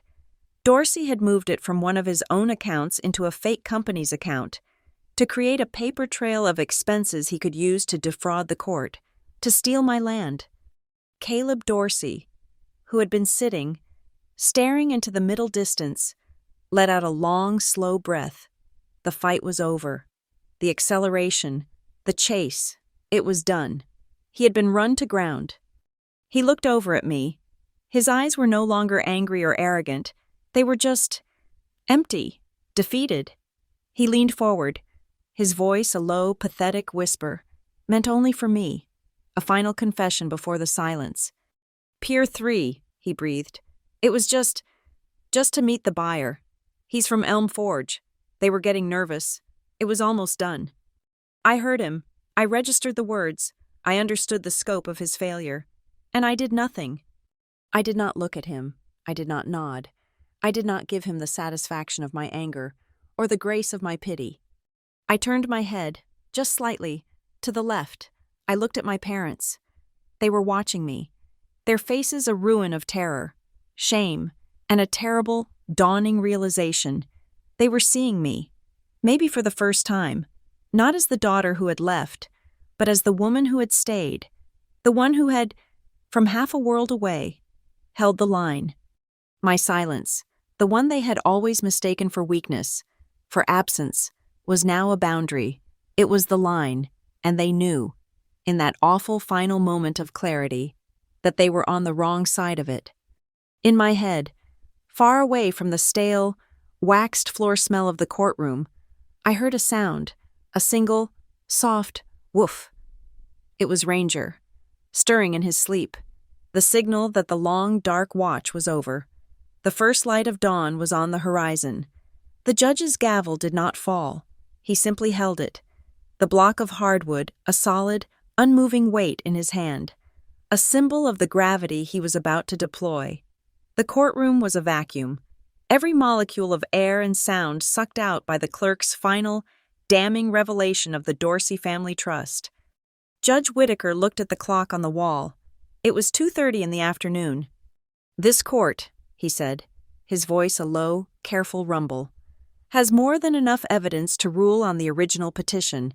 It also has an affirmative duty to see that the subsequent matters are handled with the full and immediate attention of the law." He looked at me. "Commander Pierce, you have presented a clear and unassailable case. Your presence, however, may no longer be required for this portion." He looked at the bailiff, then at Dorsey. "The court will recess while I draft my final decision. The referral to the district attorney is already in process. Mr. Dorsey, Mr. Wicks, you will remain in the custody of the bailiff until the DA's office car arrives." "Your Honor," I said, standing. My voice was quiet, but it cut through. "Mr. Dorsey had a 4 o'clock meeting. I believe it's vital to the DA's case to establish, in the presence of a witness, the buyer's full knowledge of the fraud." Whitaker's eyes narrowed. He understood. This was the final piece, the mens rea of the conspiracy. He looked at Dorsey's phone, sealed in its evidence bag. "Pier 3, he said, reading my mind. He nodded, a sharp, decisive movement. The court's recess is extended. The bailiff will escort Mr. Wicks to a holding room. Mr. Dorsey, he said, his voice dropping.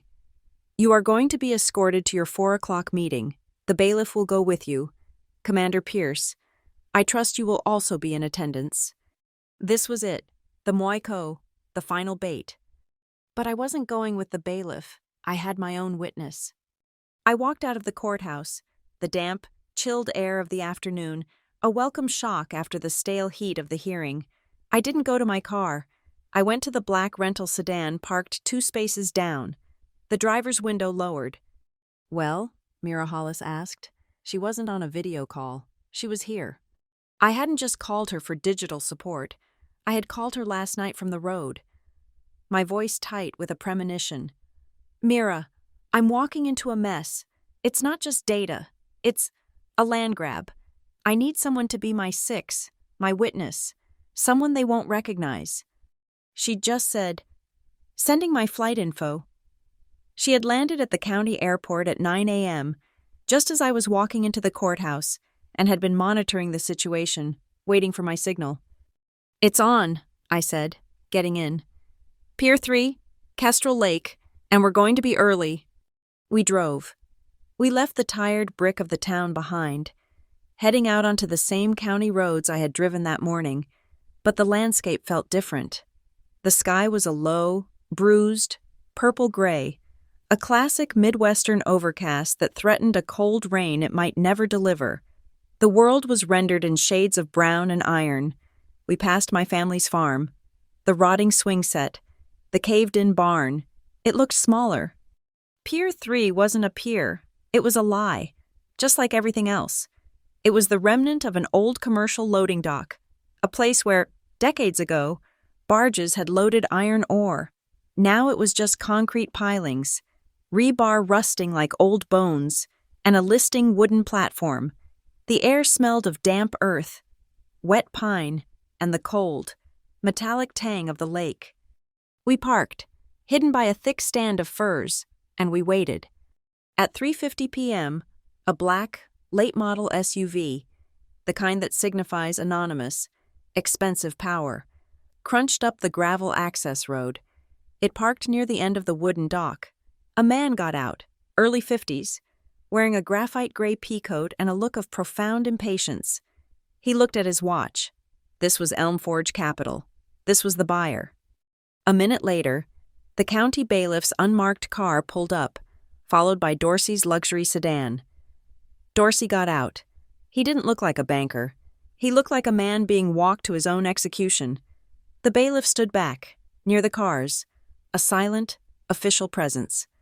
Dorsey walked, his expensive shoes slipping on the damp wood, toward the man in the peacoat. Caleb, the man said, his voice sharp, you said this was clean. My board is reading about a contested hearing. You have the papers, or don't you? It's handled. Arthur, it's handled, Dorsey said, his voice a pathetic attempt at his old, smooth confidence. A formality, a disgruntled family member. The judge is signing off as we speak. The man, Arthur, shook his head. I don't like it. Show me the transfer. Dorsey fumbled with a leather satchel and pulled out a thick document, a full contract. Here, it's all here. The transfer, pre-signed by the trustees. We just need the court's final stamp of approval on the ownership consolidation. This was our cue. Mira and I stepped out from the trees. The sound of our boots on the gravel made both men turn. Dorsey saw me and he visibly shrank. A physical collapse. Arthur, the buyer, just looked annoyed. Who the hell is this? This is a private meeting. No, I said, stopping at the head of the dock. It's not. Mira was already working. She wasn't just taking pictures with a phone. She had a high-resolution digital camera with a telephoto lens. The shutter clicked. A sharp, precise sound in the damp air. Click, a photo of the SUV's license plate. Click, a photo of Arthur and Dorsey. Click, a close-up of the contract in Arthur's hand. That's my property you're holding, I said calmly. Arthur looked from me to Dorsey, his annoyance turning to anger. Caleb, what is this? I thought you said the family was on board. She's the one, Dorsey whispered, defeated. Arthur laughed, a short, sharp, ugly sound. He looked at my uniform. Oh, I see. You're the long-lost soldier. Look, ma'am, I don't know what kind of shakedown you're trying to pull, but you're too late. We have a contract. You have a fraudulent document, I said. Based on a lawsuit that was just referred to the district attorney for criminal prosecution. Arthur's face hardened. He looked past me, toward the bailiff, who was standing, arms crossed, watching. He looked at Dorsey. Caleb, you were reassuring me. You said the court would approve it. It's just a formality, Dorsey stammered, parroting his old lie. I pulled my phone from my jacket pocket. I hit the audio recorder app. The small red icon glowing. I held it up, not hiding it. Just so we are all clear. Arthur, I said, my voice projecting. You are confirming that you are aware of the ongoing legal dispute. You are confirming you have been reassured by Mr. Dorsey that the court will approve a title transfer, even knowing it is being contested. You are confirming you are proceeding with the purchase. Arthur waved a dismissive hand. I am proceeding with a deal brokered by a bank. My lawyers are comfortable. This is all just formality, family drama. Thank you, I said. I tapped the screen, saving the file. Mira's camera clicked again. She had just documented his verbal admission, time-stamped. I looked away from them, toward the lake. The water was flat, gray, and still. It was a perfect mirror, reflecting the bruised, heavy sky. My grandfather Eamon had taught me to read this water, to see the wind before it arrived. I walked past them, to the edge of the rotting dock. A thick mooring rope, stiff with age and mildew, was looped around a heavy iron cleat. I picked up the end of the rope. My fingers, numb from the cold, moved with an old, practiced muscle memory. I formed a loop, passed the end through, around the back, and back up through the hole. I pulled it tight. A bowline, the rescue knot, the one knot, Eamon used to say, that will never jam, that you can always trust to hold a life. I had just tied one. I had anchored the truth, the confession, the contract, the conspiracy. It was all held fast, a single, perfect loop that could not be undone. The silence that followed was louder than any argument. There was no shouting, no violence, just the cold, damp air, the click of Mira's camera, and the awful stillness of the water. Arthur, the man from Elm Forge, was the first to break. His arrogance was gone, replaced by the dawning, cold dread of a man who realizes he has been recorded walking into a legal buzzsaw. He looked at the contract in his hand, no longer a prize, but evidence. Caleb, he spat, you're done.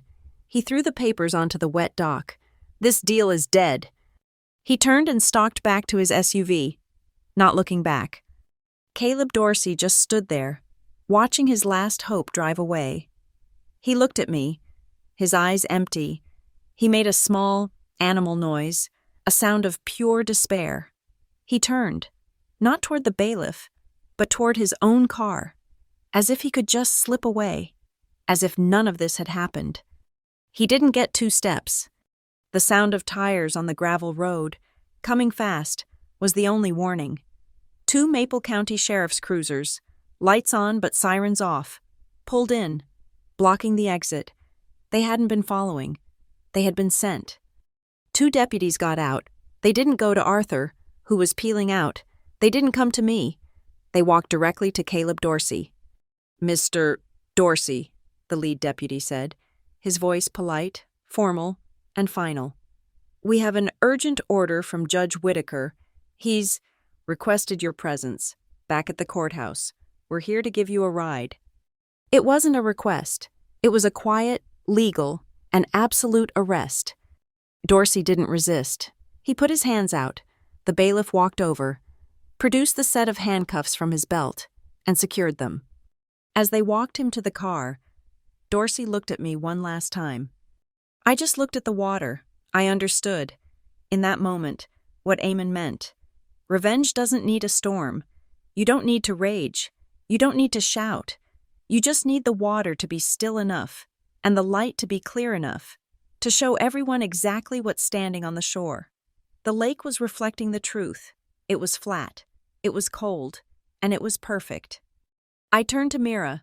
She lowered her camera, a small, grim smile on her face. That's a wrap. I nodded. We got back in our car. The final act was waiting. We drove back to the courthouse, back to where it all began. When I stepped back into the courtroom, the air had been scrubbed. It was no longer thick with the sour panic of the recess. It was thin, cold, and final. Mira was already seated in the back, her camera case at her feet, a silent guardian. My parents were at their table. They looked like strangers, two people I'd passed on the street, hollowed out by a private tragedy. They were no longer plaintiffs. They were wreckage. Caleb Dorsey's and Gordon Wicks's seats were empty. They were elsewhere in the building, in rooms without windows, beginning a new and terrible chapter of their lives. Their absence was a statement, a void that changed the room's geometry. It was no longer an argument, it was a sentencing. All rise. We stood. Judge Arlen Whitaker entered, not with the brisk, hurried movement of the recess, but with a slow, deliberate pace. He was carrying a file. It was thick. It was not the simple case folder he had started with. This was a new file, compiled from the day's evidence, from the USB drive, from the clerk's findings, from Mira's testimony. It was a book of their sins, and he held it in his hand as he ascended the bench. He sat, and we sat. He did not look at my parents. He did not look at me. He opened the file and stared at the top page, as if giving the room one last moment to appreciate the silence before he systematically destroyed it. "This court," he began, his voice no longer the tired gravel of a county judge, but the cold, clear instrument of the law. "Convened this morning to hear a petition, Case 2025, CV 388, Pierce v. Pierce, the petition, filed by Harold and Elaine Pierce, sought the transfer of title for the property commonly known as the Amon Pierce Farm, on the grounds of abandonment and non-payment of taxes by the defendant, Delaney Pierce." He paused, his eyes lifting, scanning the room. "What this court has heard, instead," he continued, "is a body of evidence detailing a coordinated, malicious, and criminal conspiracy to defraud this court and to unlawfully seize the defendant's property." My mother flinched, a small, violent tremor, as if the word criminal had struck her physically. "The court will now issue its findings. These are not opinions. These are facts, entered into the record." He looked at the first page. "First, the court finds that the plaintiff's primary evidence, a series of maintenance invoices from a company known as Northwind Repairs, are flagrant forgeries. The digital analysis, provided by expert witness Mira Hollis and confirmed by the document's own metadata, shows these documents were created last night by G. Dorsey. They were created using a layered, cut-and-paste method to affix a stolen digital signature belonging to the defendant. Second, the court finds that the entire claim of a maintenance burden was a fabrication designed to mislead. The clerk of this court has confirmed that the Northwind Repairs bank account was a shell, opened and funded by a $50,000 transfer from the Dorsey Family Trust. This was not a payment for services. This was an act of money laundering, intended to create a false paper trail to be presented as legitimate evidence in a court of law. He turned a page. His voice was a hammer, each word a blow.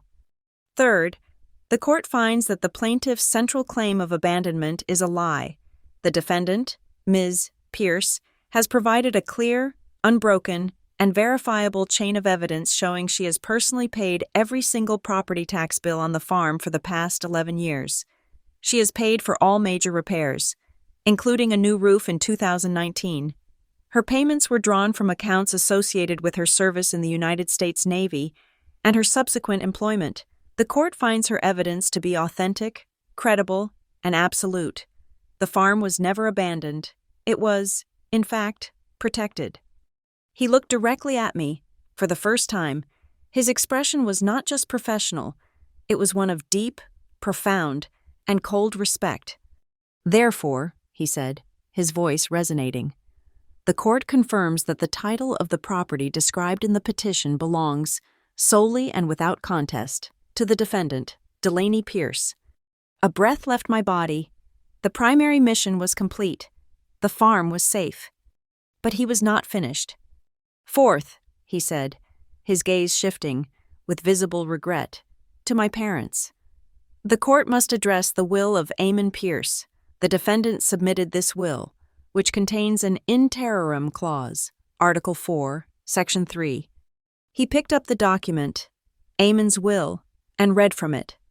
"Should any beneficiary challenge in bad faith the specific bequest, or attempt to seize, sell, or encumber said property, they shall be deemed to have predeceased me. Any and all rights or inheritance shall be forfeit." He put the paper down. "This court finds that this lawsuit, predicated on lies and fabricated evidence, is the very definition of a bad faith challenge. The plaintiffs, Harold and Elaine Pierce, knew they had no claim. They knew they had not paid the taxes. They knew they had not paid for maintenance.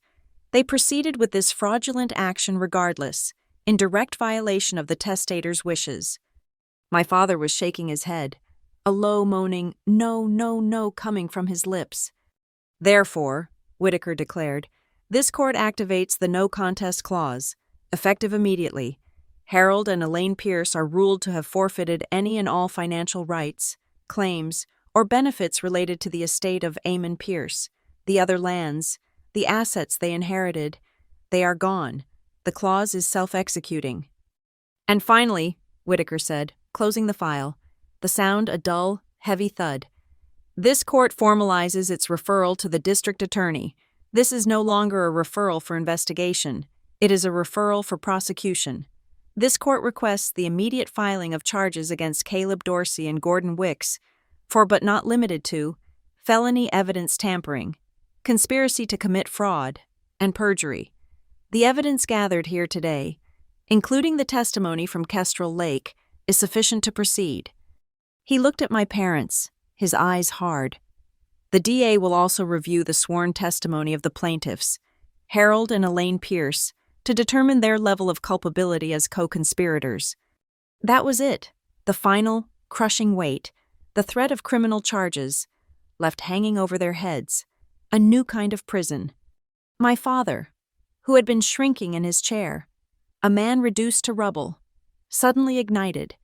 The last, flickering ember of his pride, of his rage, caught fire. He shot to his feet, his chair scraping violently, his face a mask of purple fury. "She abandoned us," he roared, his voice cracking, pointing a shaking finger at me. "She left. She left her family. She left this town. She never called. She never came home. She abandoned her family." The courtroom, which had been silent, was now frozen.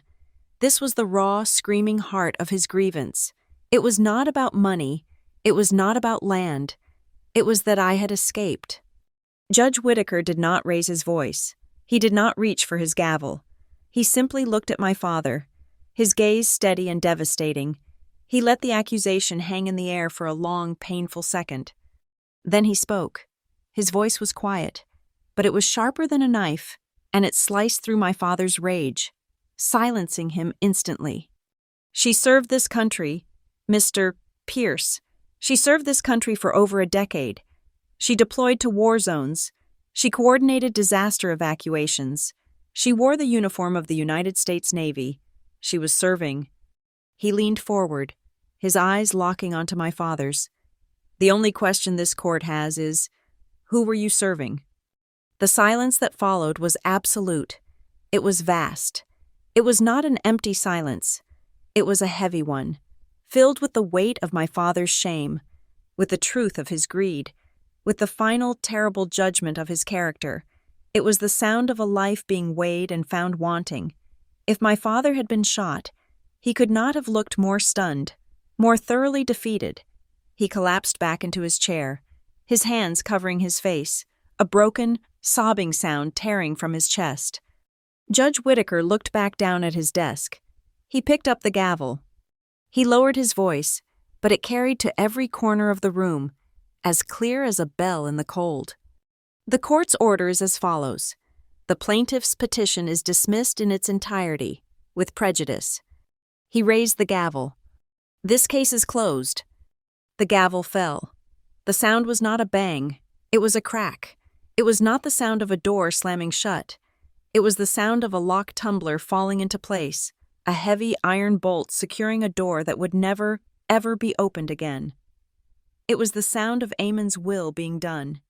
The bailiff called, "All rise," but his voice was muted, unnecessary. I remained standing. My legs felt heavy, as if I had just finished a 20-mile run. I did not feel joy. I did not feel anger. I felt a great, vast, and quiet emptiness. The mission was over. As the judge left the bench, my mother turned to me. Her face was a ruin. The lines of dissatisfaction and anger washed away by a flood of sheer, devastating loss. The pearls at her throat seemed to be choking her. She was defenseless for the first time in her life. "Delaney," she whispered. Her voice was the rustle of dead leaves. I'm sorry."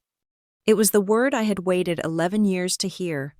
The word I had sometimes imagined in the dark, in a lonely rack on a ship, or in a tent in the desert. Sorry. I looked at her. I saw the fear. She was not apologizing for the betrayal. She was apologizing because she had been caught. She was apologizing because she had lost. I shook my head. A small, tired movement. "I didn't need a victory, Mom," I said, my voice as quiet as hers. "I needed justice." She had no answer for that. Justice was a foreign country to her. I turned to go, and then I stopped. In the back row, a man had stood up.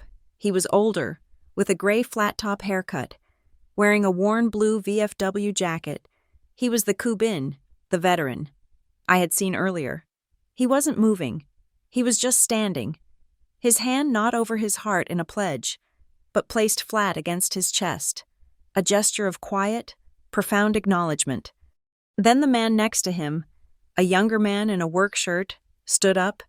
Then a woman near the aisle stood up. Then Mira stood, not as my friend, but as a fellow veteran.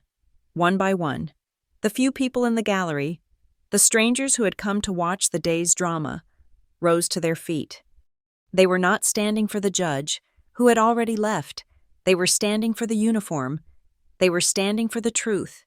They were not applauding. They were not cheering. They were bearing witness. It was not a ceremony. It was respect.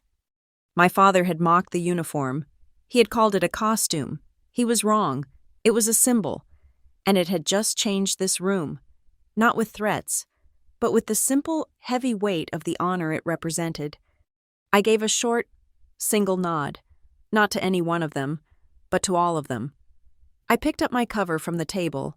I put it on my head, adjusted it until it was correct, and then, spine straight, I turned and walked out of the courtroom, leaving the ruins of my family behind me.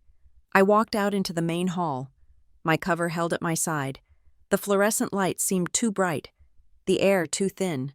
I was halfway to the main doors when the clerk, the quiet woman from the courtroom, hurried up behind me. "Commander Pierce?" she called, her voice hesitant.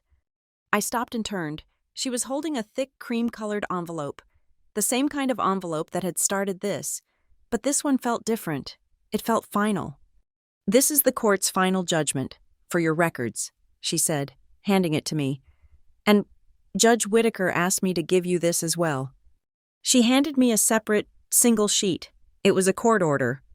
"What is this?" I asked. It's a bit unusual, ma'am," she said, a small, proud smile touching her lips. "Judge Whitaker has ordered that your full citation, the one for the Port Kestrel evacuation, be entered into the permanent public record of Maple County, attached to this case," he said. "It's time the local history remembered the right people." I looked at the order, the official stamp at the bottom. I hadn't asked for that. I hadn't even thought of it. It was a gesture of respect. From one veteran to another, a public correction of the putting on a show whisper. "Thank you," I said, my voice thick. As I turned, the main doors of the holding area opened. A deputy led Caleb Dorsey out. He was in handcuffs, the metal cuffs gleaming under the poor lighting. His expensive suit was rumpled, his face gray and slack. He looked 10 years older, a hollowed-out man. He was followed by a weeping Gordon Wicks, also in cuffs. The hallway, which a moment before had been buzzing with the low murmur of courthouse business, went absolutely silent. No one gasped, no one whispered, no one reoed. It was the silence of a community witnessing a cancer being cut out. It was the only thing that felt appropriate. Justice, not victory. Dorsey saw me. His eyes, once so full of arrogance and power, were just empty. He looked away, ashamed, and was led out the front doors. I turned the other way. My parents were standing by the aisle, just outside the courtroom. Lost. They looked like two survivors of a shipwreck, washed up on a strange shore, with no idea where to go. They saw me walking toward them, the final judgment in my hand, and they flinched. "Delaney," my father started, his voice a hoarse rasp. The house, the farm." I held up a hand. The time for apologies and explanations was over. It was time for terms. "I will handle the debts," I said. My voice was not warm. It was not forgiving. It was the voice of a commander giving an operations order. "The medical bills, the home equity loan. I will contact the bank. I will make arrangements." A pathetic, watery hope filled their eyes. "But not with the farm," I continued, crushing that hope before it could root. "The farm is not, and will never be, collateral. I will contact a local Veterans Assistance Fund that I know. They have programs for medical debt. I will also contact the hospital's financial aid department. I will clean this up." I took a step closer. "But here is my price. You will sign a legally binding declaration, which my own lawyer will draft, nullifying any and all power of attorney you ever granted to Caleb Dorsey. You will sign a second document, a sworn covenant, promising to never again attempt to mortgage, sell, lease, or encumber the Amon Pierce farm in any way. You will declare that you understand the terms of the no contest clause. You will sign it, both of you, or I walk away. And you can face the district attorney and your creditors alone." My father, who had been a mechanic, who had prized his hands, looked down at them. They were calloused, cracked, and now they were trembling. He had been offered a deal by a devil, and it had cost him his soul. I was offering him a different deal, one that cost him nothing but his pride. He stared at his hands for a long, silent moment. Then he gave a single, shuddering nod. "I'll sign," he whispered, and for the first time, as the crushing weight of the debt and the lies lifted, his face, his entire body, seemed to relax. It was the first honest relief I had seen in him in 20 years. My mother, however, was looking at me, her eyes searching my face for something that was no longer there. Will you come home, Delaney?" she asked, her voice small. "Will you stay at the farm?" I looked at her, at this woman who had returned my letters, who had called my life a show. "I will keep the farm," I said, my voice clear and final. "I will fix it. I will restore it. I will honor what Amon built. But my life is my own. I live my own life." She nodded, tears rolling down her face. She had expected nothing less. It was, perhaps, the first true thing we had understood about each other all day. I didn't say goodbye. I turned, my heels clicking on the tile, and I walked out of the courthouse. The late afternoon sun hit my face, and as I clutched the judgment in my hand, a ray of light caught the metals on my chest. They flashed, a single, bright spark in the cold, clear air. I didn't go back to my hotel. I didn't go to see Mira. I went to the farm. I spent the rest of that day, and the next, working. I was not a commander. I was a shipbuilder's granddaughter. I tore out the rotten, sagging boards on the porch, my hands raw, my muscles burning. and I replaced them with new, strong oak. I went to the barn, and I spent an entire day just clearing the collapsed debris, salvaging what I could of Amon's good wood. I found the snapped rope of the old swing. I cut it down. I went to the hardware store and I bought a new, thick, 3-strand hemp rope. I didn't hang a tire. I found an old, smooth plank of cedar in the barn, drilled 2 holes, and I made a proper swing. I sat on it, for just a minute, my feet on the ground, and I felt the solidness of it. On the 3rd day, I bought a new halyard and a simple steel clasp. I went to the old, rusted flagpole by the porch, the one that had been empty for 11 years.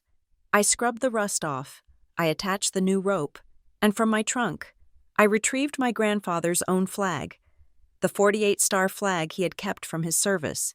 I folded it, and then I raised it. It climbed the pole, slow and steady, until it caught the high, cold wind and unfurled, snapping to attention against the vast Minnesota sky.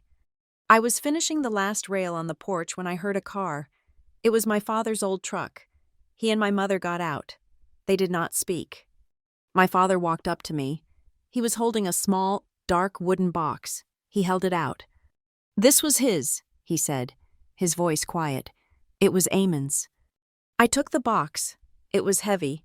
I opened it. Inside, nestled on a bed of faded blue velvet, was an old, brass-bound naval compass. It was heavy and solid in my hand. Around the rim, etched into the brass by a careful, steady hand, were 5 words. "Honor is the only fixed direction." I closed my hand around it, the metal cold and real. I looked at my father. I didn't say thank you.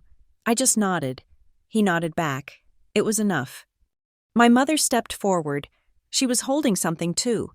It was a small, new, simple wooden frame.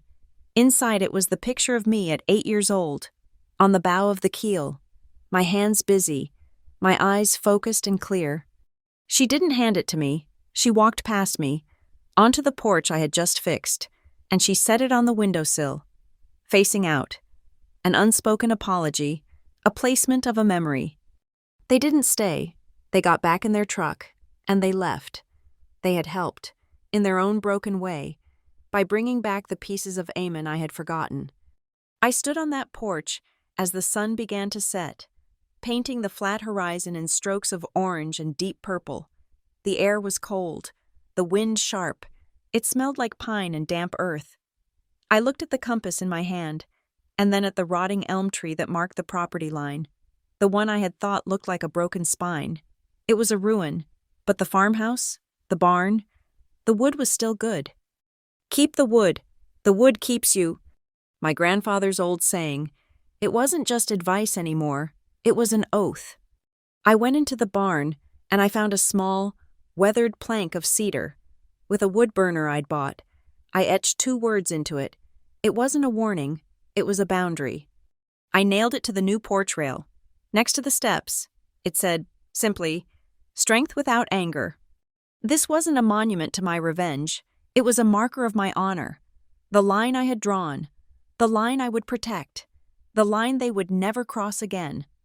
I sat on the top step as the last light faded from the sky. I heard a sound, a familiar, heavy, limping gait. I looked, and my heart seized. Mira. She had gone to my apartment, used the key I'd given her, and she had driven all the way back, and with her, limping up the gravel path, was Ranger. He saw me, his tail, which had been low, shot up. He let out a single, happy bark and hobbled as fast as he could, his old bones protesting, until he could press his great gray head against my knee. I wrapped my arms around his neck, my face buried in his thick fur, and I finally let go. I felt his steady, warm breath, and I knew I was home. I sat there, my dog at my feet, the wind blowing across the fields. It moved through the tall, dry grass and whistled under the new eaves of the porch. It sounded, for all the world, like the applause of the dead. My phone buzzed in my pocket. I pulled it out, my hand still resting on Ranger's head. It was a local number. "Hello? Ms. Pierce? This is Principal Harris. From the Redwood Falls High School. His voice was warm and a little nervous. Well, the whole town is talking, and I saw the order Judge Whitaker put in the record. That was an amazing thing, what you did at Port Kestrel. Thank you, sir, I said. I was wondering, our seniors are graduating soon. They're all trying to figure out what to do with their lives. They see what's on TV, but I was wondering if you might come and just talk to them. Talk to them about service, about choices, about responsibility. I looked at the small sign I had just hung. Strength without anger. I looked at my grandfather's flag, a dark silhouette against the twilight. Yes, Principal Harris, I said. A small smile touched my face, the first real one in days. I will be there. The scene fades, the final image, the empty courtroom. It is dark, the only light coming from the exit sign. The camera pans over the empty tables, the silent witness box. It settles on the judge's bench. The gavel is there, resting beside its wooden block, and gleaming, just faintly, in the dim red light, is the small, brass nameplate. Judge Arlen Whitaker. The file is closed, the record is sealed. The truth, finally, had won. Thank you so much for listening to this story. I'd love to know where in the world you're listening from. So please drop a comment below, share your thoughts, and let's connect. Please subscribe to Lila Revenge Stories, like this video, and if you can, support us by hitting that hype button so more people can hear this story.